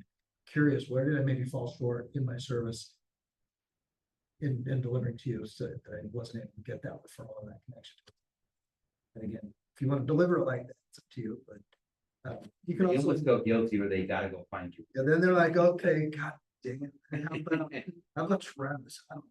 But what happens though is But- in time, you'll run into them at a Raptors game, Smith's, the gym, whatever, and they'll go, hey, this is Troy, this is the guy I was telling you about. And it's a face-to-face conversation with the guy that they now have introduced you to that is going through divorce, looking to buy their first home. wants to start being an investor, whatever it may be, and they're like, Troy's the guy that I was telling you about. That's what you want to get to. And is it showing properties or you're gonna show 6 or 8 properties to a buyer, maybe 10, maybe 20, I don't know. I don't That's show what- 5, I don't show more than 5. He only shows 5, I show more because I'm a sucker. But they're not gonna like all of them, right? So easy to ask, hey, I know you didn't love that one on Taylor Avenue, but gosh, who do you know? I think that's a great value. You know, west facing property with, you know, great backyard and stuff, and if you know anyone who's interested in that house or that you think would fit that neighborhood. It's, they probably don't know. But just to ask them, I wanna connect.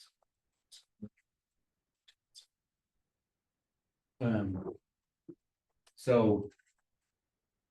If you had a good working relationship with the agent on the other side, what we also ask is what we do is we send out an email and a text.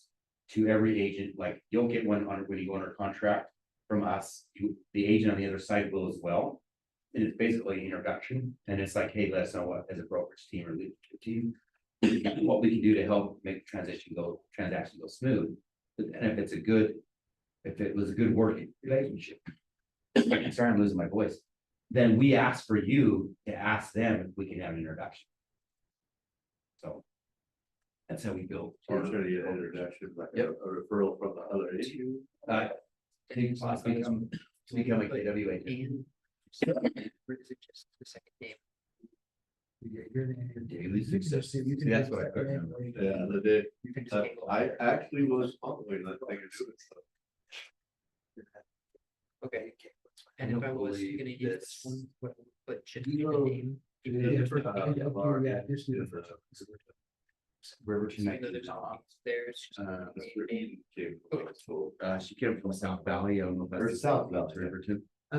Judah, also when we're setting up. My Some of them- niece's mother-in-law actually worked in the South Valley. Yeah. I Yep, know yep. This Small one's world got a also. thing, It is a but small it- world. When signing, That's quick. yeah, I noticed that for the actual buyer broker agreement, yeah. it filled in the information here, right, for the name. We're gonna move on. We need to take Then when a I quick got break to real quick, the- or are we good? Just keep rolling. When I got to the buyer fraud, it did that. So you need to take a break, or do you want to just keep rolling? And then if you see stuff like that. Right, keep rolling. This is the last. Class.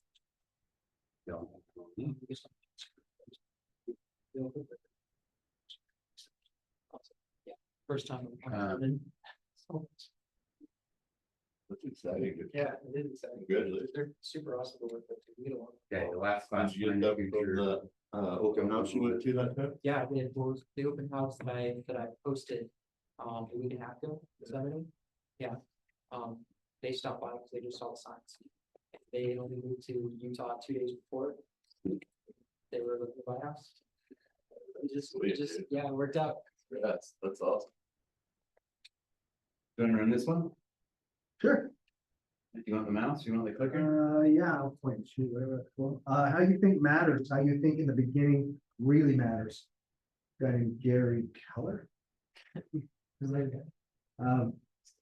But there's a lot of truth to that, right? The power of positivity and just putting it out in the ethos, things tend to happen. It's pretty strange how it works. And so how you think matters and how you think in the beginning really matters. So if you think big now, or you think whatever science or you think about, I think this applies in a lot of different ways, one of which is that Sean. The type of client you want to work with. Right now, early in your business, you might want to work with one who's willing to work with you. But if you also have like a client type or a personality that you love to work with, think about it, right? Like really think about like, who is it that I want to serve? Who is it that I want to take care of? Who do I enjoy working with? Because it'll make your transactions funner as you do that. It will also spur new ideas and new opportunities for you to meet those. For instance, what's your name again? Dustin, Dustin, what do you do besides work? what do I do? Yeah, like besides what kind work? of, the kind of recreational activities you do. Camping, golfing, Okay. kayaking. So you got camping friends, you got golfing friends, you got Yeah. all those things, right? There's Yeah. there's the networks, there's golf tournaments, there's camping expos. There's lots of different reasons you might end up out in the community. That you could bring up real estate, sneak it in the conversation, or just build a network of people that you have common interests with, that you're gonna be more likely to connect with.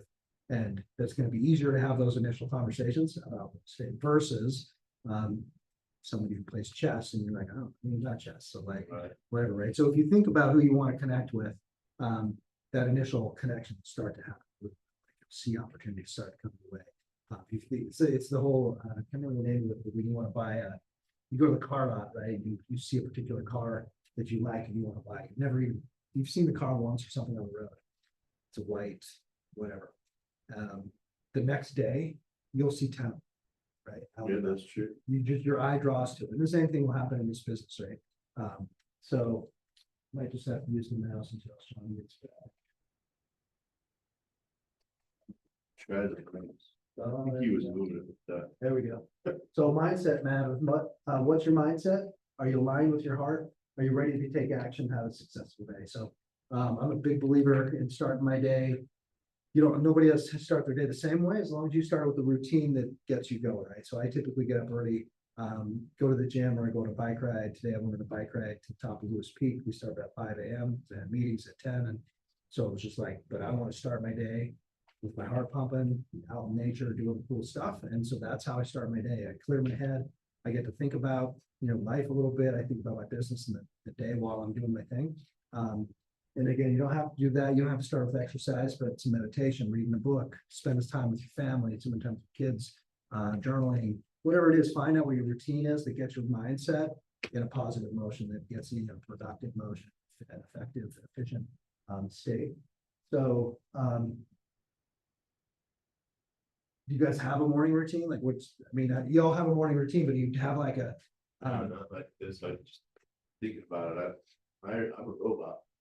get I get up at 4 a.m. and I Yeah. get ready for work and have my coffee and watch the news, and then I get in my car, So you travel got to a day. Salt Lake. But you have a plan, right? That's okay. That does, like you Yeah, said, but you I don't, feel like a robot. I'm not really thinking about anything while I'm doing it. Just like, that's all right sometimes, because if that's how you get your day started and get you going, that's okay, right? So maybe you could think about like, okay, what could I do different or better in my morning to get my mindset shifted towards successful real estate business, right? So maybe instead of the news, you're reading an Inman article. So Inman's a real estate news thing. You can get it. It's like $69 a year or something. It's all real estate specific articles. You could just instead of you again reading the paper, you could find some other motivational podcasts. Like I love Rob Dial has a really cool one called the Daily crap. I can't remember what it. I'll find out before I leave, but it's great. It's Rob Dial. It's on my playlist. It's 15-minute episodes, and it's always mindset. It's always mindset. It's about it. They're short and sweet. So maybe instead of reading the paper, drink coffee, listen to a podcast to get your mind thinking about stuff. So while you're out doing deliveries and working through there on your way to Salt Lake, your mind's doing something a little different than just reading the news. And again, I'm not knocking the news, but think about your morning. If it at 4 is pretty early, right? So you don't want to give it 3. That's just silly. But if there's little tweaks you can make inside your morning that make sense to get again your head, your mindset in this motion or in this gear of like, what is it you want to do, right? What is it you want to do with this endeavor? What do you want to do with that week's endeavor? Like, what are your goals and where's your passion at? And put something in your morning that plants a seed that then stays with you throughout the day. Again, it doesn't have to be real estate specific. So it could be a real estate article just to learn a little bit more. It could be a mindset thing. It could be you might just start reading a blog that's more specific to camping or golfing. There could be a golf blog that gives you golf tips because that's what you're into is golf, and that keeps your head thinking about something that you're passionate about. And so definitely think about your morning routine before you start your day, right? So the belief system for KW is win, win or no deal, integrity, do the right thing, customers always come first, commitment in all things, communication, seek first to understand, creativity, ideas before results, teamwork, together everyone achieves more, trust starts with honesty, equity, opportunities for all, and success has results for people. So all these things, again, I would say even your morning routine, this would be a great thing to read through. Like think about this, right? Customers always come first. So when you're chatting with a customer, you got a new buyer on board. They always come first, so whatever whatever their desires, needs, your disclosure to them, everything else, your fiduciary duties, that's always gonna come first. When it comes time to make a decision, do the right thing. Your integrity is, there's no replacing it, right? There's no, you tarnish it once and it's gonna spread like wildfire. I love this too, success is results to people. It's not just you. It's your lender, it's your title company, it's your inspector, it's your transaction coordinator. It's your partners in the office here, it's your your spouse, your kids, your family, your friends network, like all the success pieces come through other people as well. So you're not alone. Revisit your value proposition. So does my value proposition truly reflect who I am, the value I bring, and the benefit my clients will experience working with me? Am I confident sharing my value proposition with my contacts? If not, how can I make it easier to express my value? So I need to revisit my value proposition in that elevator pitch statement, but that you want to create an elevator statement, right? What in 20 seconds, 30 seconds or so, who are you and why should I work with you? Like, why should I be connected to you? Why should I do business with you? Right? Now, And it was- and this is one of the most important things that we need to practice. It's not gonna be perfect every time that you deliver it, but you don't wanna practice on your cousin at the family barbecue. Do you see what I'm saying? You wanna do it so when the cousin brings up something, you can roll into it and it sounds natural and not rehearsed, right? So you wanna almost find like someone to role play, like literally write it out, read it in front of the mirror, change a word here or there, and then get to where it's internalized. So I'm not very creative, to be honest with you. I'm a musician, I play guitar, but I can hardly come up with my own stuff, so I'm not very creative, but I will say ChatGPT is huge. So you could go into ChatGPT and write out, create a value proposition for me and my upcoming real estate business or my newly engaged real estate business based on the following. I love to XYZ my time availability, like write it out in a way that's like thick, hit enter and see what it spits out, and then copy that and say, modify this to include this, this, and this, or modify this to delete this. And if you're not creative, I'm offering that because not everyone's creative to come up with their own value proposition. Makes sense, but the bullet points of who you are, why are you committed to this business, why are you excited to get into real estate? Find a way to create a value proposition that makes sense and then run it by a few colleagues, run it by a friend or somebody, somebody that you trust that you can say, if I was to spill this on you at a party, or you would ask me about real estate and this is what I said, how would it sit with you? How would you receive it? Now, a lot of newer agents think, well, why would they want to work with me? I'm brand new. Well, if that's the mindset that you have for yourself, you're gonna always be a new agent because you're not gonna get new clients. So you gotta flip it around to say, I'm a great new agent. I've got the best training. I got the best support around. And because I'm newer, I have more time to dedicate to your needs. Right? So I'm like the opposite right now from that. I've taken on a new role at another company. So I'm busy all day, every day, multiple weeks. It's insanity. So, but I've got experience in the industry and I've got a deep relationship with a broad network of teams and colleagues that I can bring to the table and I can oversee that process. So for me, my spill might be a little different, but there's a win in both. Because the flip side could be you don't have time to work with me, so I'm not gonna work with you. Because I often don't, honestly, right? Like it's just how it is. And so I've got to come up with and revisit my value proposition, which is what I was saying earlier, to reflect my current situation. So when I talk to someone or have a projection, I was going to have you list my house, but I can see that you just don't. Now, so an example would be is yes, Troy has less time than some other people. However, Troy's could be, hey, I want to work with Troy because I know he's super experienced, but he's working, giving back to the community. So therefore I am going to wait for him to give me some. Right? Because if they know that about him, they know that it's worth the wait. Right? So you have to almost take your benefits, if you will, and then tweak it. Have to put them out there and tell about it. Revisit your big life, your vision, your future, and then your big life. So I think you always want to think through, again, what do you want to do with this? Does it make 100 grand? Does it make 50,000 a year? Is it to be able to quit your other job and replace the income plus a little bit? What is your vision for it? But then blow it up a bit. Really shoot big, like make it so that the things that you're doing are exacerbated to a point where you're able to achieve those things. Because if you set your sight right on the goal itself, it's going to be tough to really expand that bubble if you set that goal down a bit bigger. You're going to be doing things that are much harder, much bigger, and much more effective ultimately in getting the results that you want. So again, revisit what it is, why as you start real estate. If it's a side gig, it's I want to close one transaction in a month or every other month, and that works for me. That's cool. Maybe set yourself sights on 12 or 18 deals a year so that you land at the 6 or 10. Not saying you wanted to read goals, but the actions, it is what it is. You set that up, continually set that bar. Once you start get the addiction to the closings and stuff, it's pretty quick to just keep leaning into that lead generation. Well, and I think we as a society don't teach our youngsters in school, it's not even talked about, to have these big lives. We teach them to follow suit, go to school, go from this time to this time, do your homework, do what you're supposed to, be on time. So we're training people to be employees, like factories almost. And real estate is not that. It's the opposite of that. So you almost have to have your big, we call it your big why, but you gotta have your why of why you're doing it. You gotta learn that, which you will in time. But you also have to think through and figure out what you want your big life to look like. Now, I don't know if I'm gonna get the saying right, but it's if your big life or your big goals and aspirations aren't to where you tell people and they start laughing, they're not big enough.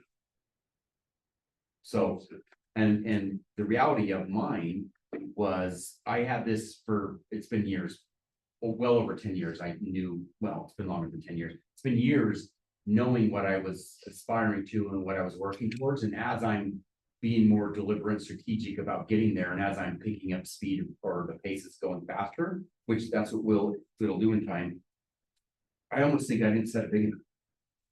But back then when I said it, it seemed monstrous. But now that I'm associating with people that are doing what I'm aspiring to do, it seems like I didn't go big, if that makes sense. Not everyone has to be the Elon Musk, right? But like the stuff that he's thought of doing and he's actually doing now is wow. I think he didn't think big. My guess is he's got dreams and thoughts way bigger than what he's even executing on. I think the whole that chip, the implant. Have you heard about the implant that he's made? The neuro chip goes in your brain. It's freaking crazy. They can put chips in people's brains now that they can watch TV stream and control stuff with their eyes that then somehow feeds to their body. Like so a paraplegic, they're gaining new motor skills and or they're able to use their eyes to control different things and computers. It's freaking crazy. So,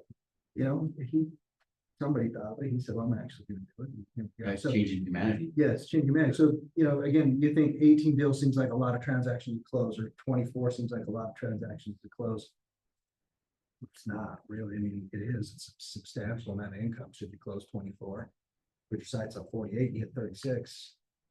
Promise you'll be super stoked. We had an agent. This isn't like, I mean, because this could be a whole week's worth of conversation here, but we had this one agent who, when he was a first newer agent, he's aspiring to make 100 grand a year. And then years later, I don't know, 4, 5, 6 years later, he was standing in front of us in team meeting and he was holding up his month's checks. It wasn't just one check, it was 2 or 3. And this was the 3rd month. Well, he came close, but this is the third try to get this, but it was the 1st month he actually hit it. He stood in front of us, held up his checks and said, I've been going for this for several months now, several years took to get here, but I had my first $100,000 month. Yeah, $100,000 a month. Now, years before, he was like, I'm aspiring to be $100,000 a year. So imagine if he never got any bigger than $100,000 a month. I don't know anyone in this room who that wouldn't change their. Because if you think about it, it was his 3rd month of trying to get there. When you look back, it was 89 one month, it was 97 and those are the 3 months before. Oh, so this is someone who's making $600,000, $700,000, $800,000 in a year. Like it's 100% doable. So So- you have to dream big. One thing all high achievers have in common is they're working for a big why. The big why is about having a purpose, a mission, or a need that in turn gives you focus.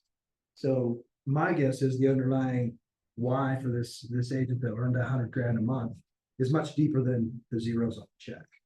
It was to fund a specific thing, right? A specific lifestyle, a kid's college account, some retirement package, or take care of his mom, or whatever it was. I don't know what it was. I'm not familiar with the agent necessarily, but there was a bigger why that powered the necessity to get up and do the lead generation, to follow up with the leads that came in the day before. I can tell you what his big why was. So years before, him and his wife, and at the time his kids were little, his kids are old, and in fact, his one son's you might know him if I say this, his son, I don't know if it's his youngest son, but one of his younger sons, because I think he's got 4 kids, one being a girl, but one of his younger sons is in the Navy, but in the submarines. I don't know what that's called. Submariner? You know what I'm talking about when I say that? Yeah, that's term for it. A submariner. So his one of his youngest sons is a submariner. Now, when he moved from California, they left California and they were bankrupt. They moved from California to start over a new life, and they literally filed bankruptcy after being in Utah for 6 months, 8 months, whatever it was. And he didn't know what he was going to do. But he was a real estate agent in California. He got his license there, got started there, but never really did anything, and then moved to Utah.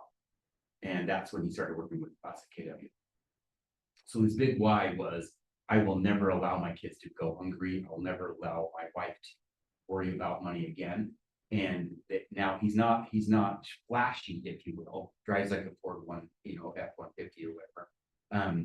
He's not a flashy guy at all, but he will never be considered poor in his life. He'll never, he goes, I'm never going back. So that's why he does what he does. And he's a hustler. So, And But it takes a now- hustle, and it takes a hustle to get there. I needed that.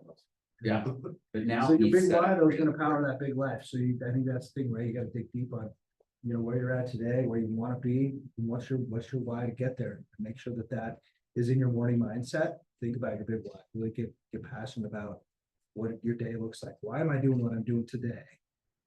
So that it can impact tomorrow. And if you're thinking your big why is in the forefront of your mind, and you're thinking about that through the process, you mentioned you drive to Salt Lake to work, is that right? So on your drive to Salt Lake, you should most definitely, I would highly recommend, whatever term floats your boat, really positive podcast.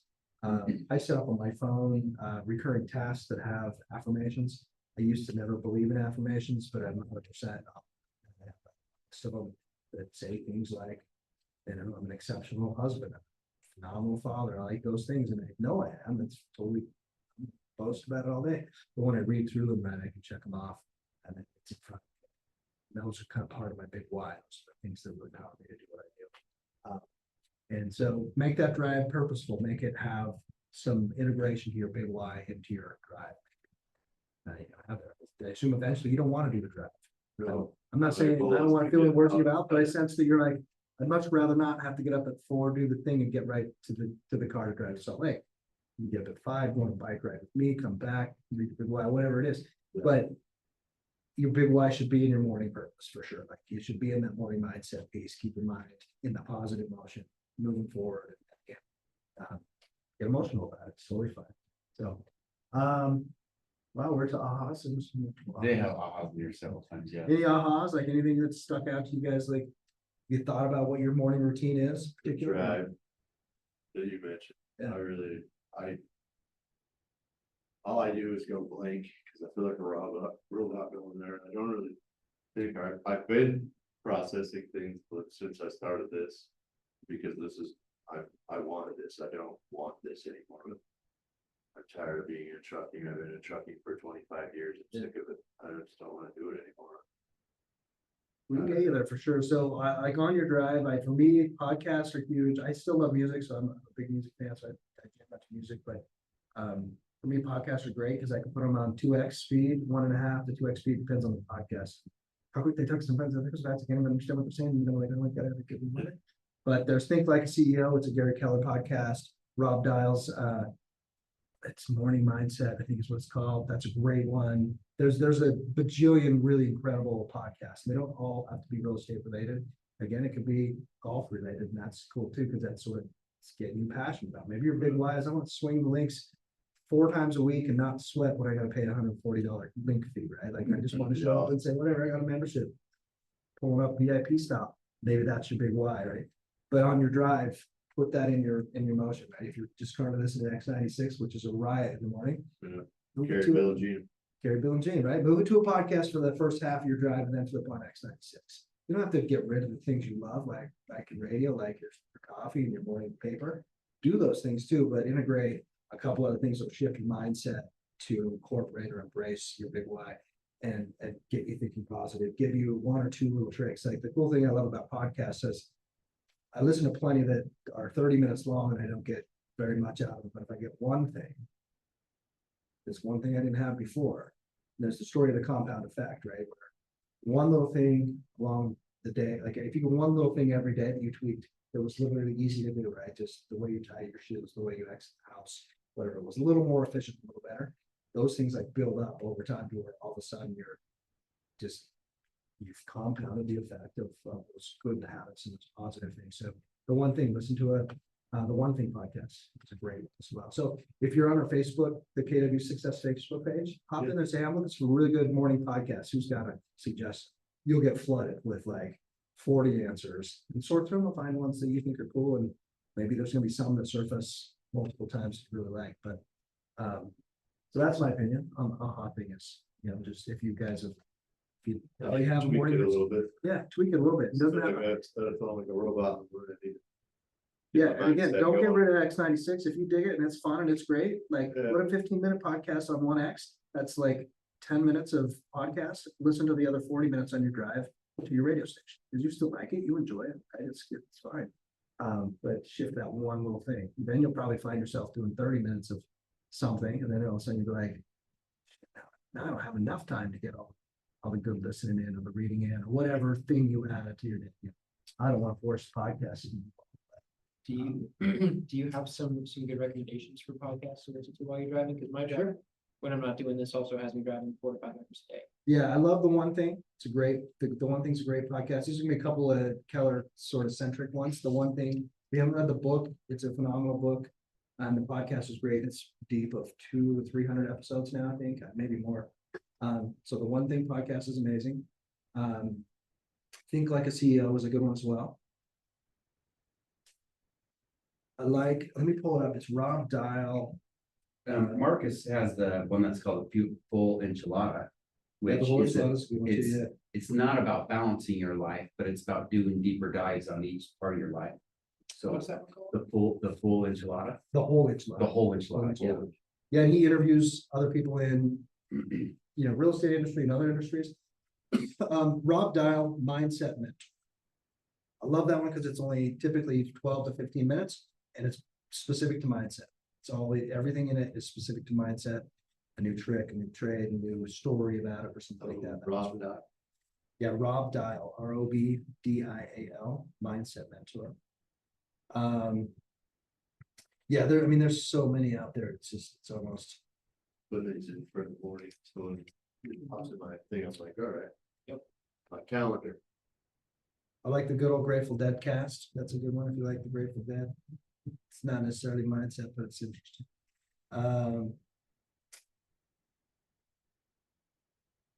So, those are probably the top ones. I could give you a bunch of others, but I really think those ones are right out the gate pretty good.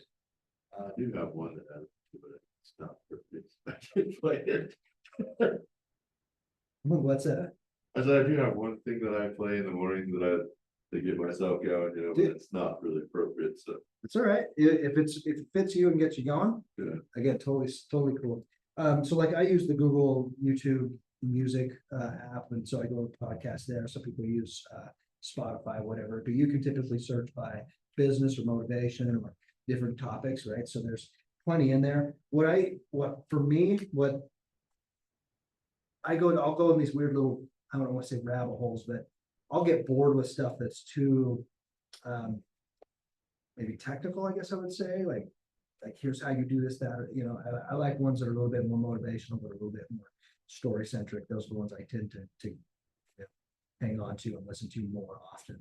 I still like there's a few, money specific ones, and they're great, but they also, they're just a little more tactical than they are motivational. So depends on the time of day, but I really dig the Mindset Mentor because he keeps fresh, current content coming out all the time. And then some of the other ones are like an hour long, and I think it's nice to be able to wrap one up like stuff. Have a smart money business. The 6 core competencies of a business. First is lead generate, capture, and convert to appointments. 2, present to buyers and sellers and get an agreement. Like Judah and over there, the agreement. Show buyers and market sellers. 4, write and negotiate contracts. 5, coordinate the sell to the closing. And then 6, manage the money. One of the big things that I've seen over the years is a commission check is typically pretty stout, right? You close a $350,000 house, say you got a 3% deal, you're gonna get 10K plus or minus, right? It's just the rough math. Let's just say the commission check was 10,000. So what do you do with 10,000? Is all 10,000 yours? Feels like it. Judah's shaking his head. He's gonna cut it up, right? Yeah. You gotta have a plan in advance to cut it up and make sure you don't get caught with not enough for all sorts of things. So there's the other agent, right? You're gonna take a 6% listing, it's gonna get split somehow, right? 6 and 3 and 3 or 5 and 2 or whatever your listing agreement is, right?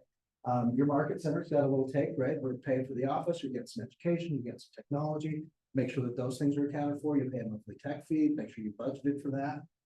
Business expenses, taxes, and your take home. So you want to kind of cut this up and know what these are going to be. The business expense piece is, especially early on, a little bit difficult to like decide, like what do I make, what do I want to cut? You can create a good plan, your marketing plan, decide how much do I want to spend on social media ads, how much do I want to spend on open house equipment, new signage, maybe even a new suit, a tablecloth. What do you want to make? What do you want to invest in your business for? Your phone is part of your business expense. Your mileage, those things can all be expensed, and they legit are expenses to run your business. So think about that and make sure you have something set aside for it. And then taxes, again, as self-employed, it's a little bit difficult to account for because ultimately you've got your gross revenue minus your expenses and then some net revenue, and you're going to get taxed on that net revenue. But if you know that formula, that calculation in your estimate, you're going to be in the 25% range of your net revenue of those things. So take that money and put it in the savings account. You may not owe the bill today, but the tax man come up. Yeah. Taxes and death, right? That's the thing. So then the difference is your take home. So that is what it is, right? Retirement as well. We're not putting a retirement account together for you guys. So no brokerage really does. So you need to be able to start saving on your own when you're self-employed. So you're saving money to invest in an IRA, a Roth IRA, or a traditional, however you want to do it. You get your business big enough, you can open up an LLC or an S corp and start a SEP IRA. There's a lot of ways to do that. Just talk to your tax accountant or financial advisor, and they'll help you set it up. I typically take 10% for marketing. I put about 10% into my retirement piece. 25% goes to taxes. So that math is 45% of a check. So if the 10K, I'm taking 4,500.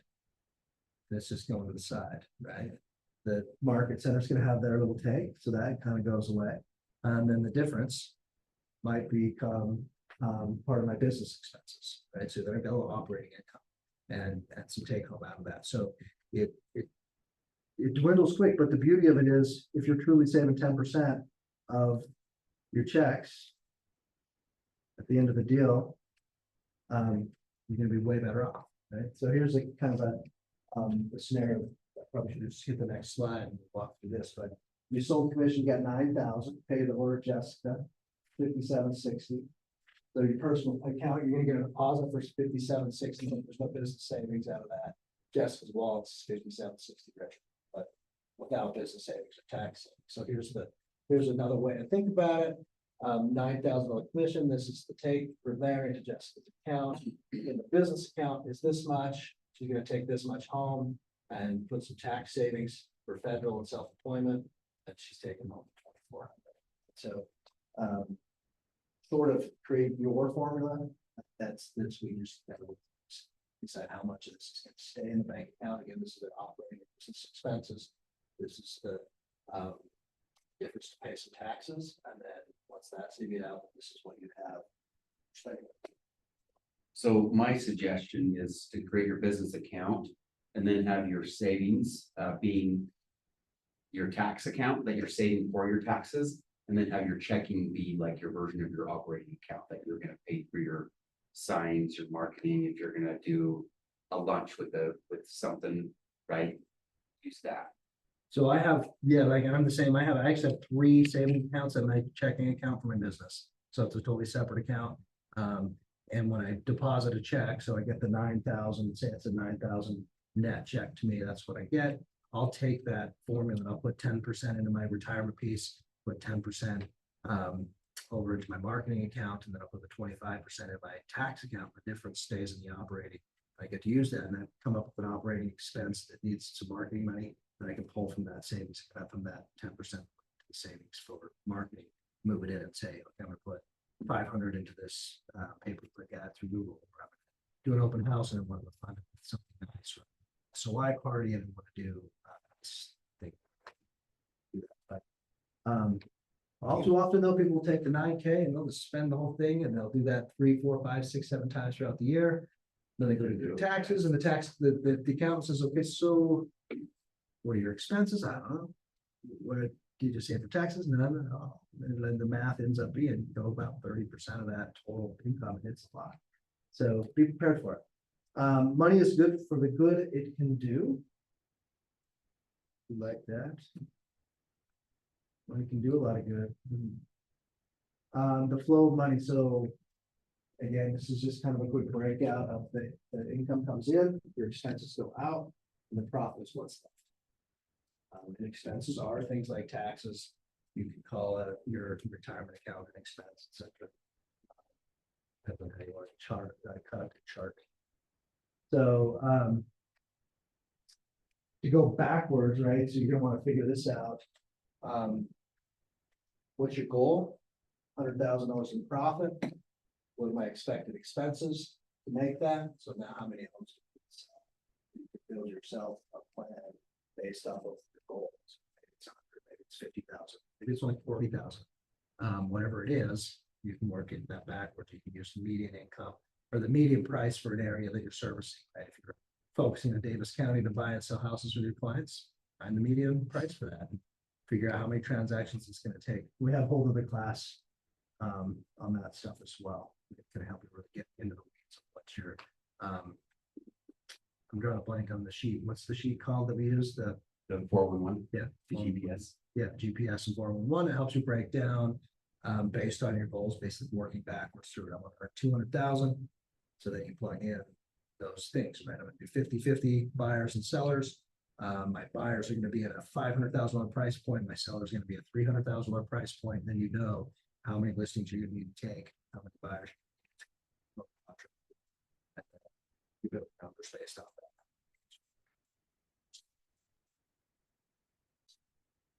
that. How are we doing on time? Where do we go to? 7:30? But yeah, 7:16 right now. I'm talking a little quick, so I want to go through and get to Q&A if we can. So stop me if you need something. But cost of sales, the costs or expenses related to each transaction you make, the cost of making the sale. So your commissions paid to the market centers, the fees to your broker, right? So you each have a split.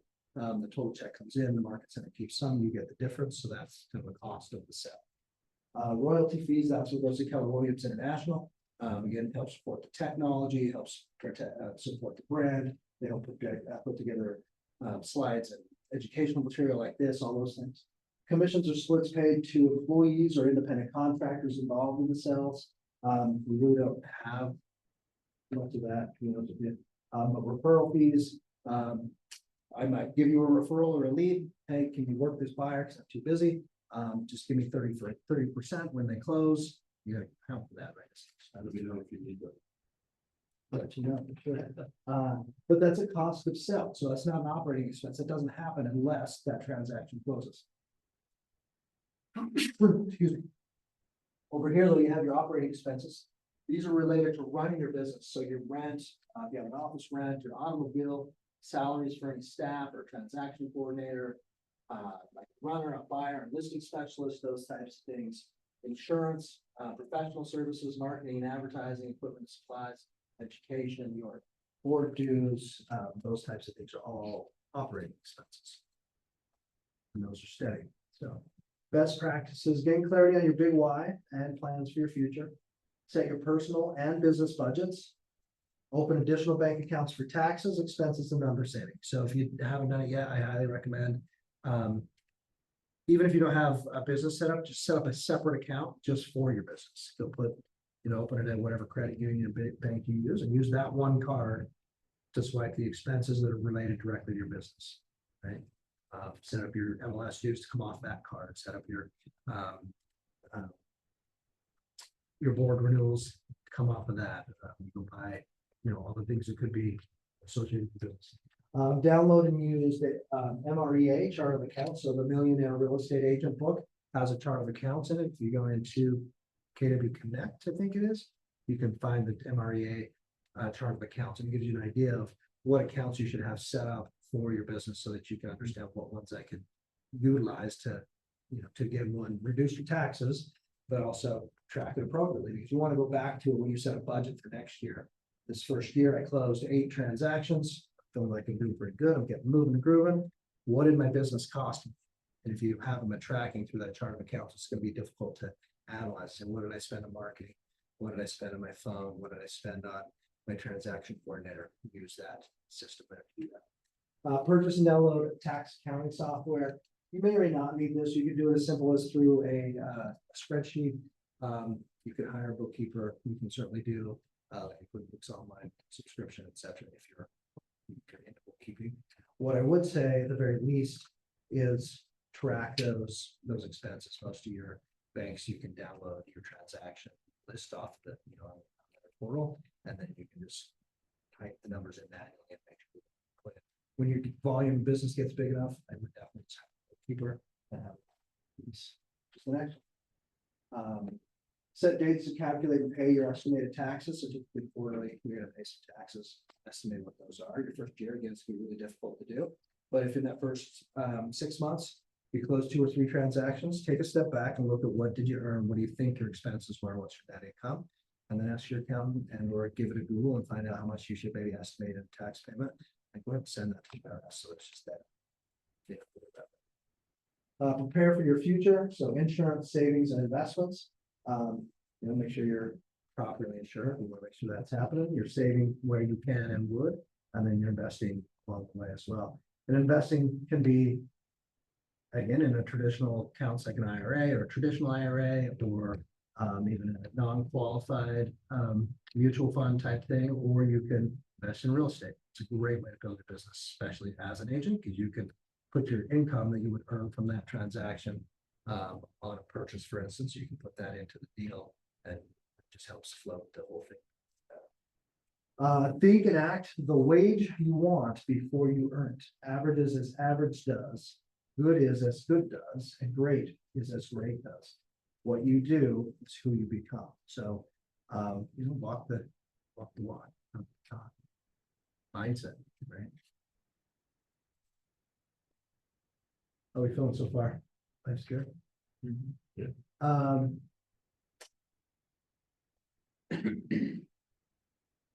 Just review this real quick.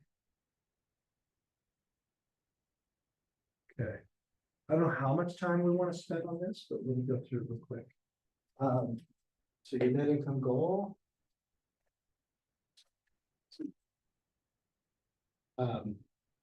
Oops.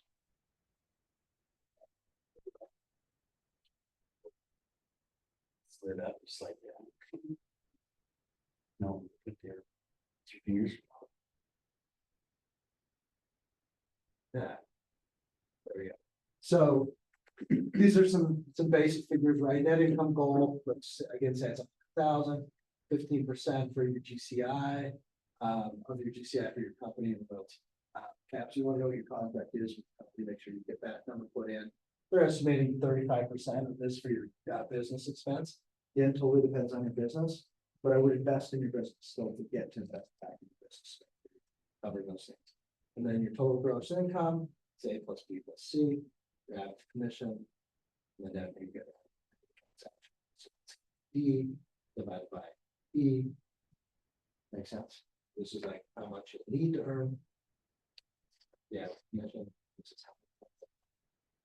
But I do recommend that, when we have a, I imagine we have this class scheduled for the GPS. Yep. Definitely hop in a 411 or GPS class, and again, you can go on to KW Command. I think it's to connect. If you just type in 411 GPS, there's a bunch of videos, it's good content there. That walks you through what that looks like and how to work that side. Check your market, check with your market center staff on the process to get paid at closing, use command, your opportunities. So Sean's gonna laugh because I'm the worst at this recently. Yeah. He had to call me, he had to with me good the other day. Not literally, it's weird, but know how to use command, know how to operate it, but just hire a transaction coordinator. Like, do your paperwork, make sure you know what you're doing there, but have a TC that's gonna help you with it.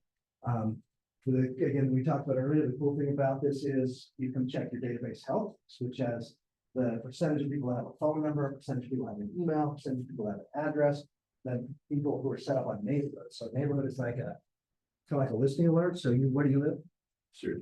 Syracuse. So if you were my client, right, I'm gonna find out like you like living there, or do you want to live closer to Lehigh, or do you know what's your goals? I'm gonna set you up on some neighborhoods that are gonna send you automatically some information on a cadence that I set inside of command. So you want to have as many people getting that type of info that's taken, of course. This is different than a listing alert, which is what you would typically do through the MLS, where it would send very specific criteria at like a much quicker rate. It's more enticing information, it's area neighborhood information. It's great to know too, if you live in Syracuse, to circle your neighborhood or pick the neighborhood that you live in for, like for me as your agent, for you as my client, put that neighborhood so that you can see the homes in your neighborhood, what they're selling for. And all of a sudden your neighbor, Dusty down the road, puts his up for sale for 100,000 more than you thought yours would ever sell for. And yours was nicer than his. Then you kind of watch it and then you get to see it. And then call me and we track it and say, oh my gosh, he did sell it. Crazy. Let's go ahead and make the move. It's time. Like it's time. Let's get the juice out of this little orange. So it's super powerful, but coming into closing, you have to make sure everything's compliant. All of your required documents are in, they're complete. Do them soon, don't wait. Same, it's like basically as soon as you have like Julio's got your client set up in an opportunity already. As soon as they sign that agreement, go ahead and upload it, submit it for review so that our VAs can look at it and say, hey, you're missing an initial on page 3, and you go, oh crap, I missed that. Send it back to the client, get it signed and back uploaded so it's 100% and ready. And have a good system for tracking that and making it happen. We stuff when you get paid quick. We pay basically the next day. Once your file's cleared, depending on the time of day, you'll get paid 24 hours. So it's all just kind of comes in bags of quarters. That's how Sean paid me last time. I took my checks when they're so long. He's like, I'm going to deliver this in a bag of quarters. Commitment to the success system for Bite. All right, so I'm assuming you guys have talked about the daily success system already. Okay, so it's crazy simple, but if you do just these things, right? The number of conversations, how many did you get done? How many contacts you had? How many handwritten notes? The 10-5-1 social media engagement. What are enrichments? I'm not sure. What's enrichments? You know, John? What's the question again? Enrichments. What is this? You know?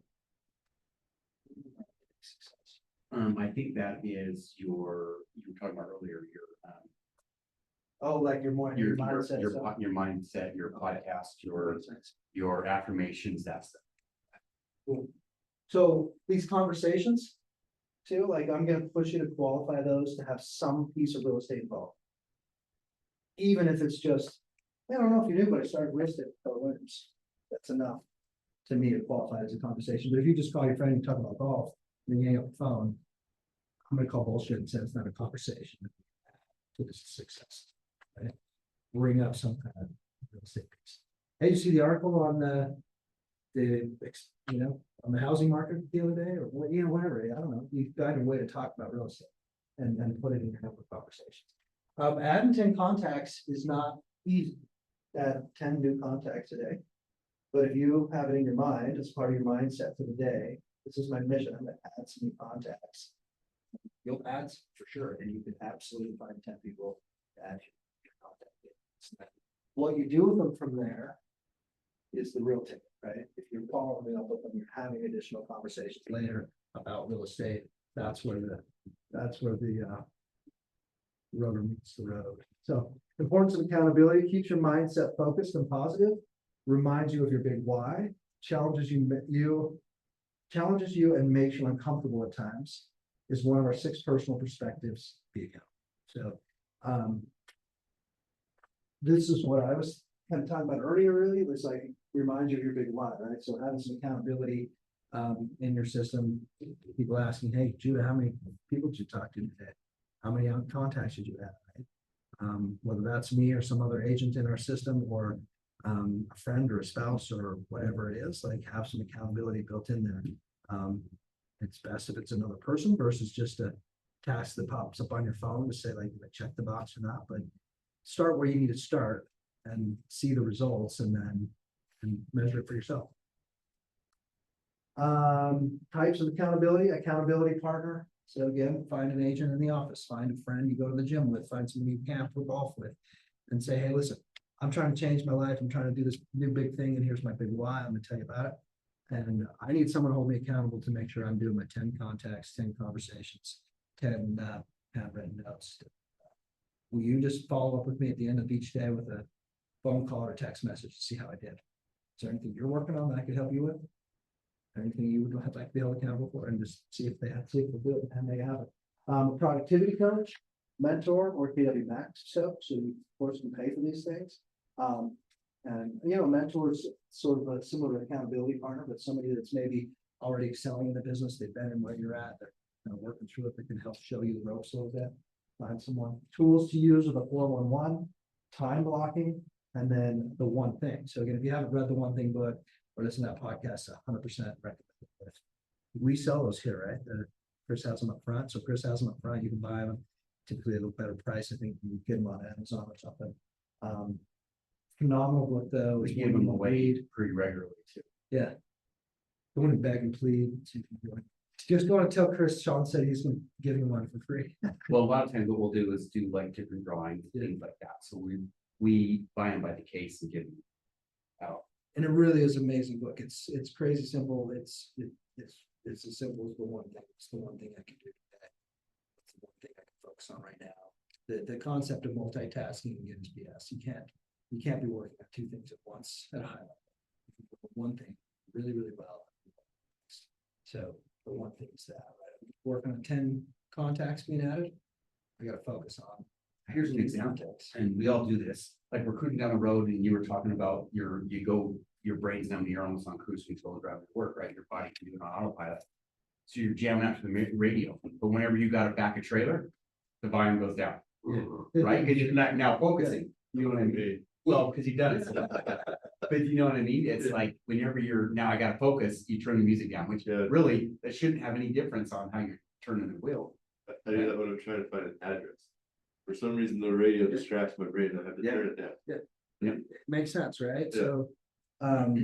So the one thing, read the book, listen to the podcast, all the above. It's a phenomenal tool. Time blocking is again saying, so you have you say you've got a robotic, right? You get up, you do coffee, you do your thing, you go to work. You know your day really, really well. Take a step back, look at your day. If you don't already have it on a calendar, build it out on a calendar, build it on Post-it notes on the table, however you want to do it. And then decide, like, where's an hour in my day I could carve out? Where's a half hour? 20 minutes. I don't know what you need or what you have available, right? But find that time that you can block for one of the most important activities for your business, whatever you're working on right now. And I will say that activity shouldn't be I'm gonna learn command before I start talking to clients. I'm gonna learn this or that before I start trying to lead generate. Your number one thing right now, and throughout the rest of your business, should be lead generation. Who do I need to talk to get to know somebody who wants to buy or sell real estate? Worry about the rest and learn how to do the stuff later. As it comes, you'll learn it. You'll tap into your team here. You'll tap into your network of lenders and title company, everything else to get the. So you've already been through school, got your license, you're ready. You need leads to get the business going. So if there's one thing you're not doing right now, if it's lead generation isn't on your calendar, put it on your calendar. Once a week, twice a week, every day, whatever you have time for. But do that one thing. The 411 is again a kind of bold type tool. So I again recommend using that as well. Gets you focused on what I'm going to accomplish this year, this month, and then here's the 4 weeks for this month, broken down by week that I'm going to do to make this happen. Right. So whatever that looks like. Time's looking good. Any questions or ahas? We're at 7:36. So I'm welcome to let you guys all go. I appreciate your time, and I'll keep going if you're willing to stay. But if you need to leave, plan for learning. Learn more about your market, preview homes, tour neighborhoods, understand amenities, understand the days on market, new construction options, codes, attend events, family reunion, mega camp. That's not your family reunion, it's Keller Williams family reunion and mega camp, both are phenomenal events. There's grundle of stuff to learn, a ton of cool people to meet. Just amazing stuff. And again, if you even went to that and you spent the money to go to it and do it, and you only brought back one thing that changed your business to turn into a transaction, it'll be, 4x, 4x the amount you spent to go to them. I think it's easy to do. Read The Millionaire Real Estate Agent, Shift, and The One Thing. Those are 3 books that if you haven't read, I would definitely read all 3. In fact, The Millionaire Real Estate Agent is more or less, it's almost like an operations manual that you'll want to have available to reference at all times. You're not going to be at the millionaire real estate agent level, but you'll be somewhere in that path. And you want to know, like, well, now that I'm at this stage, what's my next step? How do we get to that next level? How do I make sure I still create and carve out time for lead generation, maximize that lead generation through leverage and different things that book lays it all out. It's still the test of time. So be learning based, mindset and accountability. We've got 6 personal perspectives, bold, and then quantum leap. Learn commands, so command your business online, smart finances, profitability and agent financials, business planning clinic, hiring. We have one called career visioning. So these are all courses that we offer. Find 1 or 2 or take them all, whatever you can do, but constantly be learning, like legit. Just if there's an opportunity, and this one here, career visioning, pretty interesting. It's about basically hiring, new buyer agent, new transaction, whatever it is, and the process that you would go through to do that. A lot of people take that class multiple times because of how in depth and how streamlined it is. There's so every single time. Bold. There's people who've done bold like I don't know, a dozen times or something. I'm one of those people. Yeah, there's a story of a gal who's in our office here, went to bold, and from the bold activities, which include, it's pretty intense. It's the daily success system on steroids a little bit. But she landed a commercial transaction that ended up paying, I think, like 180. So it was directly from the efforts. So I never would have called that person. I never would have made the connections had I not done that. Did that. So the huge opportunities in stuff like that will force you to get out of your comfort zone. Sales skills, connect live videos. So again, in KW Connect, there's tons of live videos you can look at. No ceilings, level up your lead generation. That's online. Train the presenter, customer experience, win-win negotiation. So this is a business of negotiations, and you can get a client both either side, buyer or seller. And you're going to need to know how to negotiate. You want to find those win-wins so that seller can close, the buyer can get in the house, deal gets done, everybody gets happy. That's a phenomenal skill set to have. Diversity, equity, and inclusion, the color of real estate, unconscious bias, agent of distinction. That's all why it's everyone's. So watch for those classes, dive into them. The majority of them often are free. Like Bold, Quantum Leap, both have some expense to them, but I wouldn't call them an expense as much as I would investment. So Training gets better with feedback, if you'll give us yours. Appreciate it. We trained you well, so you can scan the code. See what's up. Good night. You're not scanning the code, you gotta put in 1-star reviews for me. And John too. 5-star preferably.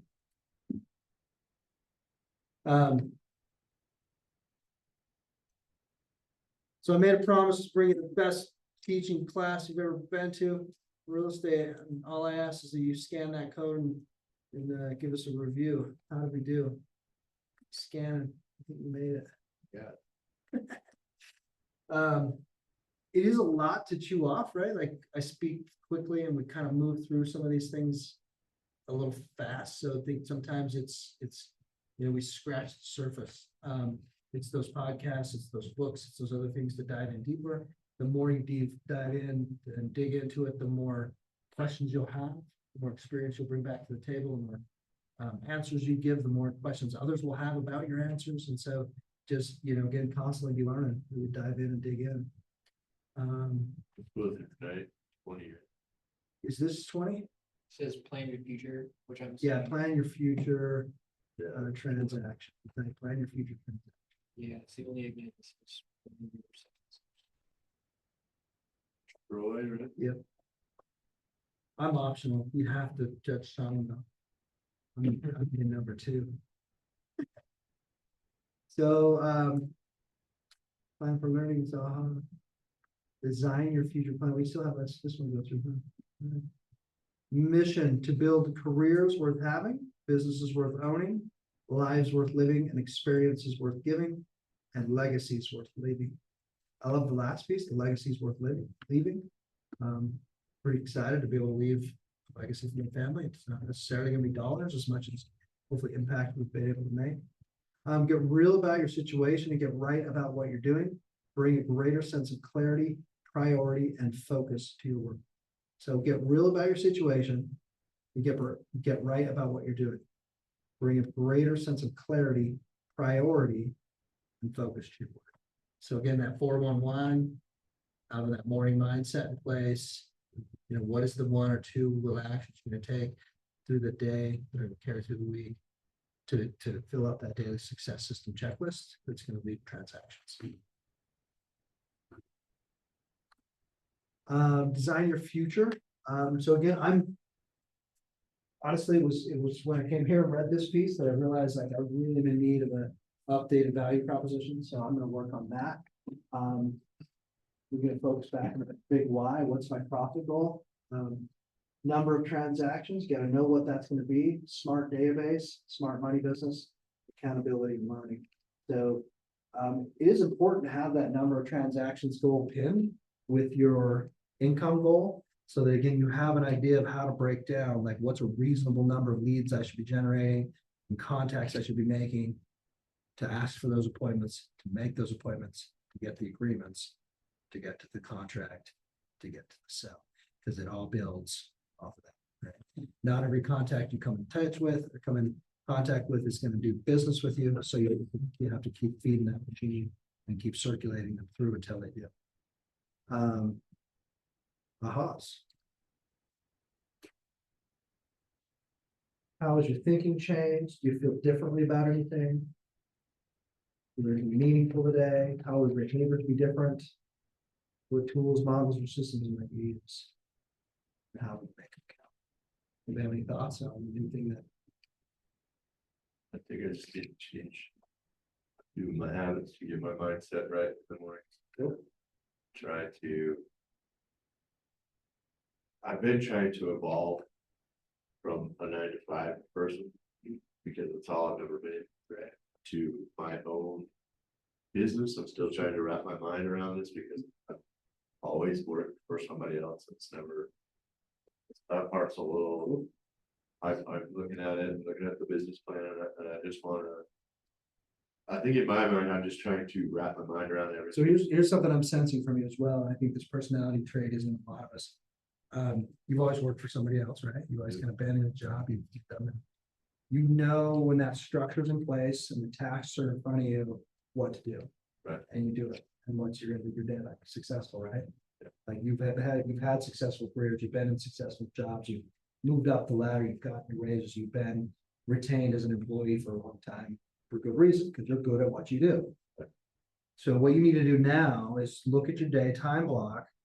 You know, I'm not gonna tell you to quit your job right now, unless you're like, bro, I'm ready. I've been right. I got a nest egg sitting, I can float for, 6 months or whatever till I get some income. So it sounds to me that you're gonna need to blend the current job with the endeavor of new real estate, right? So time block that out. Again, you know when you clock in, when you clock out from your job, what to do throughout the day. When you find that time block, clock into that time block. Think like an employee, it's fine, work for yourself. Clock into that time block and say, okay, I gotta plug in 10 contacts. I gotta make 10 contacts where I have real estate conversations. I gotta add 10 new contacts. What am I gonna do to make that happen? Right? I'm fine, dude. If 10 isn't your number right now, if it's 5, get 5. If you only have 20 minutes, make it 4. Make it whatever you can schedule for your day. You're a busy guy, I can tell. But start with something that's very similar to your job in that when I show up, again, I don't know FedEx's business, but I'm guessing you get a kind of a bill of lading for shipment. So you've got to deliver, right? So I got to do this one, this one, this one, this one by this time, so I can get these ones by this time. So when you hit that time block, I got to be prepared to do X, Y, Z. I can just treat it like that. Just like I'm clocking in, and I don't get paid unless I do these things. And when your paycheck comes is a little bit TBD, but you won't get paid unless you do those things. You won't get paid unless you lead generate and you start plugging in the system and follow it up. So just treat it like a job, even if it's short spurts for now, right? Because that's probably the shit for you, right? Is adding that little twist. I feel lost.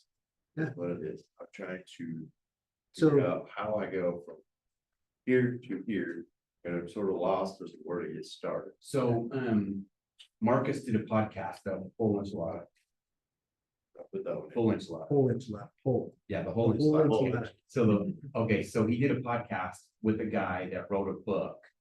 And the book, I believe, is titled Leading Six Figures.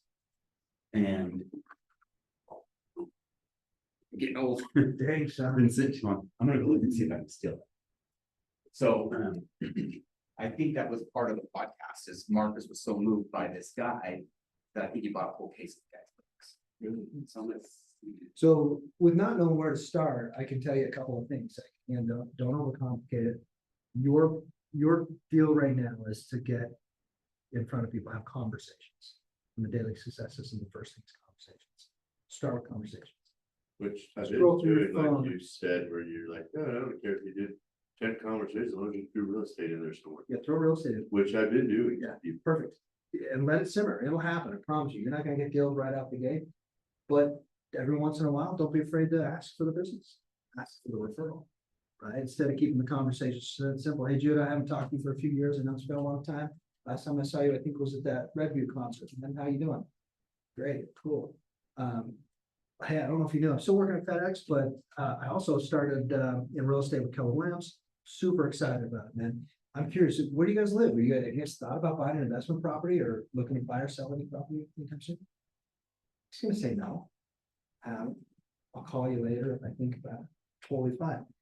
Because again, next time he's thinking about real estate, you're gonna be most likely, you're gonna be higher likely than some other name that hasn't called him and had that conversation. And he's not gonna say, don't call me again. And if he does, fine, don't call me again. Who cares? Whatever. There's a really good script that I like to use as well. It's have you heard the Ford conversation? Okay, so try this too. This is easier for me. Because again, I'm not the hard sell guy. I'm not I don't go for the strong close and shit. Just not who I am. So I use more of a Ford technique. Family, occupation, recreation. This is my gift to you guys for finalizing. This is not done. You guys will be involved. Was tonight the final Ignite? This is the final Ignite. Oh, God, we're partying, man. You did do every class, right? Almost every. Almost every class, and you missed, you said we started about I 8. started just after, I think it was 8 or Yeah, 8 or 9 or something. but that's because I wasn't Yeah, you weren't ready licensed to roll. and all Yeah. that, I really wasn't sure what I was supposed to be doing. So Marcus did a podcast interview with this guy and then bought like a case of his books. But Russie had one on her desk with the QR code in it, so I stole different ones. I don't know what the QR code was for. Thank you. So the Ford conversation, family, occupation, recreation, and dreams. Goes like this. I'm gonna talk to Judah. Judah, how you doing? Good. Good, man. How's your family doing? Fantastic. Great, great. You have two brothers, right? 3 brothers. 3 brothers. Great, that's awesome. Older. I forget, is one older? I'm the oldest. Oh, you're the oldest. Gosh, for some reason I think you have one older brother named Travis. I'm acting as if I know. Real. That's great. We're glad to hear it, right? Reciprocate. That's my family. Yeah, how are you guys doing? Oh, they're so good, man. Kids are growing up. My younger brother's still kind of dork, but he's great. Still love him. My older brother's we just sold a business and kind of moving on to the next chapter of life. Things really good. It's great. Yeah. Yeah, I've heard about that. Is that taking off for him? Yeah, yeah, he's super pumped. It's working out really well. He found his life goal and his dream, and then it all came together. So, guys, how about you? What are you doing for work? Like, where are you working at these days? So are you the agent or am I the agent? I'm an agent. Okay, yeah.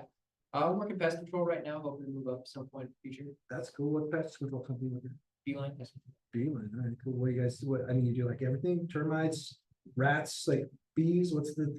Yeah, just about everything. Been doing a lot of termite inspections lately and checking out different properties for loans and whatnot.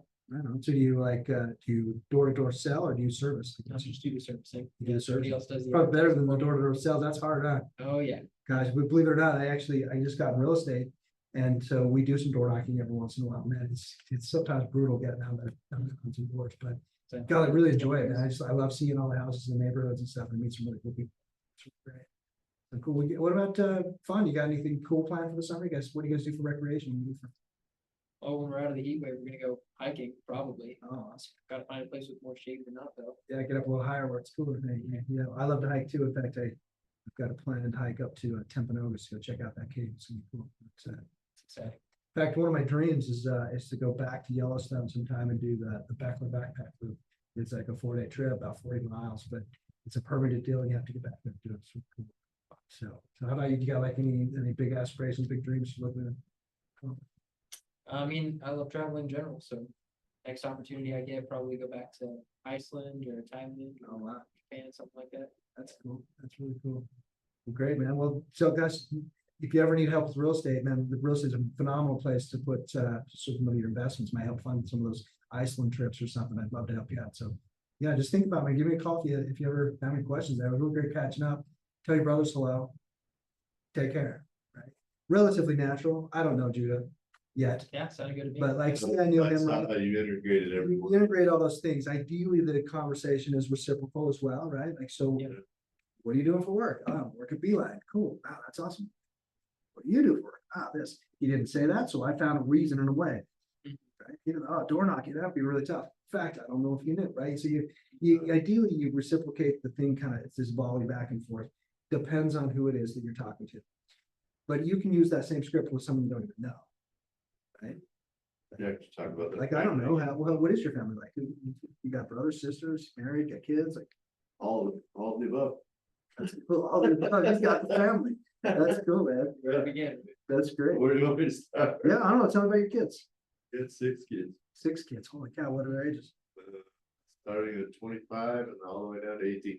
Okay, so they're like flown the coop. That's They're all awesome. gone. Yeah, Right on. thank goodness.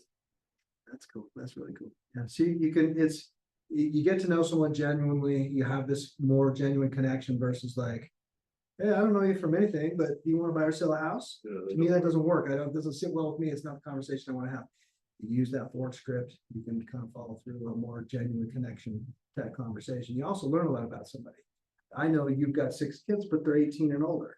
So if I'm gonna work with you to buy a house, like find a house for you to buy, do you think I'm gonna look for a 7-bedroom house? Maybe, maybe not. Depends if your kids moving back in. That swing set. It depends, right? Yeah, do I want a swing set and all the bullshit, or do I want like a little a single level rambler, right? So the other thing that's gonna happen in the conversation, I'm gonna find out where you work.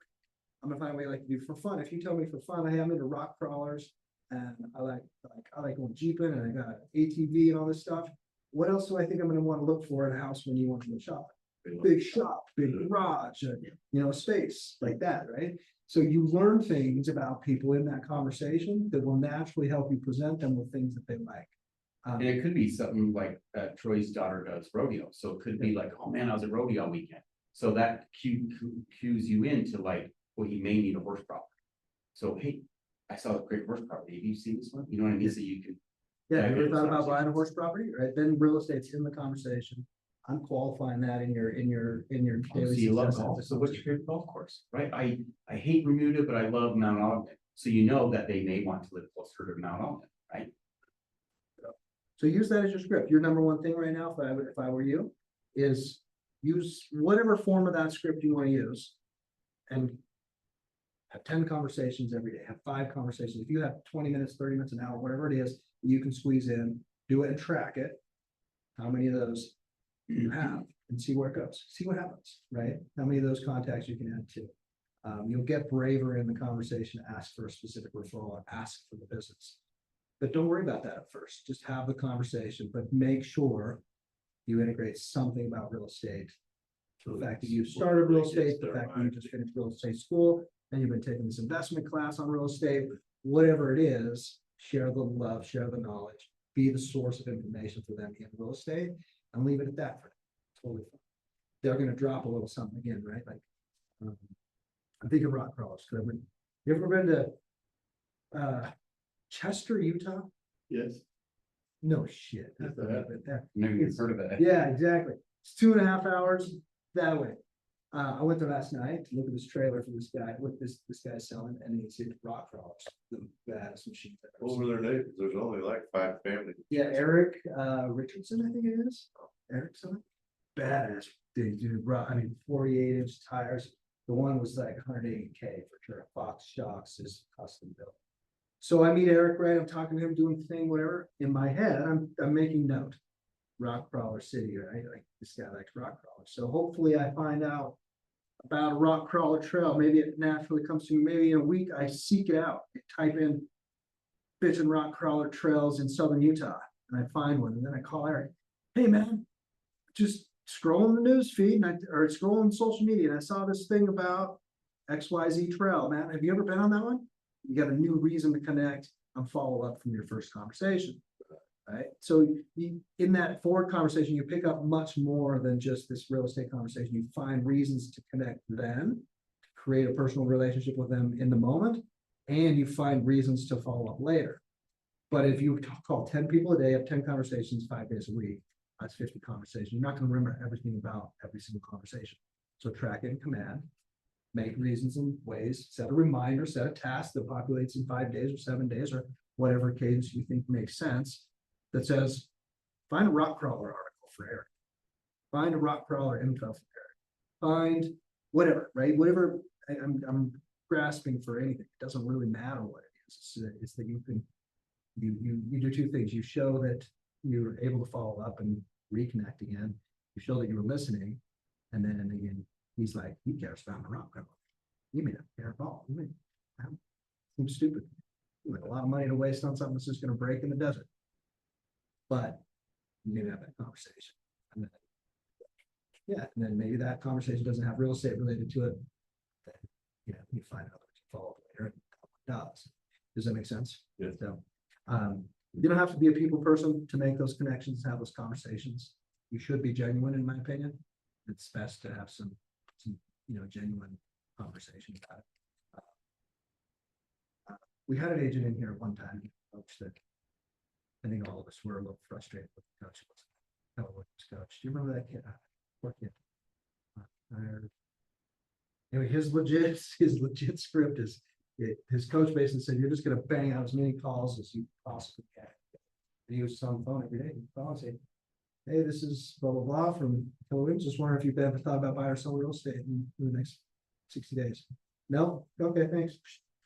Next, like all day long, like. Talk about beating your head against the wall. Like it was tough for him. And I thought, man, if you could just put some connection, some emotion, some actual care to it, you could get a lot further. So it's a relationship business, build relationships on that. Where you come up with these conversation starters, or who am I going to call? Who are these 10 people I'm going to call? They're probably in your phone already. But if they're not, and you kind of run out of contacts, again, think of those things you're passionate about. Join a committee, join a club, join a little golf league, join an online forum about camping, make a connection. So you know what I mean? It depends on your sphere, it depends on how many people you know. And you'll just, again, put your mindset toward this is what I like to do, and I like to work with people who have similar interests, and I bet you'll fall into a position where they'll just kind of gravitate toward it. Judah, what do you like to do? Travel and play video games. Sweet, what games, what you playing? I'm working through the Elden Ring DLC right now. What is it? Elden Ring, it's like a Dark Souls game. It's super, super hard. It's got a Yeah. reputation for being one of the most difficult games, and I play video games because I have one challenge. So Cool, that's something I liked. that's rad, that's cool. Do you code as well, or you just play the games, or? I tried to learn coding in high school just for me. I'd rather be the person on the other side. That's cool. Yeah. That's Were right. you ever much of a gamer? Well, when I was young, it was Atari, and like the duck hunt. Bam, bam. Yeah. The Olympic game where you have the pad on the floor and it's like, you run and do track and field like some of that, and then the Pac-Man and just like the regular. The old school Mario Brothers, and that was fun, but then, Asteroid, Centipede. yeah. Yeah. Well, you know what I did like actually is, have you been to the Cube, is it the Cube? Have you ridden the Grid, it's called the Grid. Grid. Yeah, the Grid has these, have you been to the Grid, Sean? We went to the Grid with Marcus once. Those cars, the electric go-karts. It's like a real deal Mario track with these electric go-karts. That's cool. It's wicked cool, but it has an attached little arcade there, and they had asteroids. On it, so we did, my son and I went, and we did like 3 rounds on the thing, but you can't do it with too many. It's beat you up.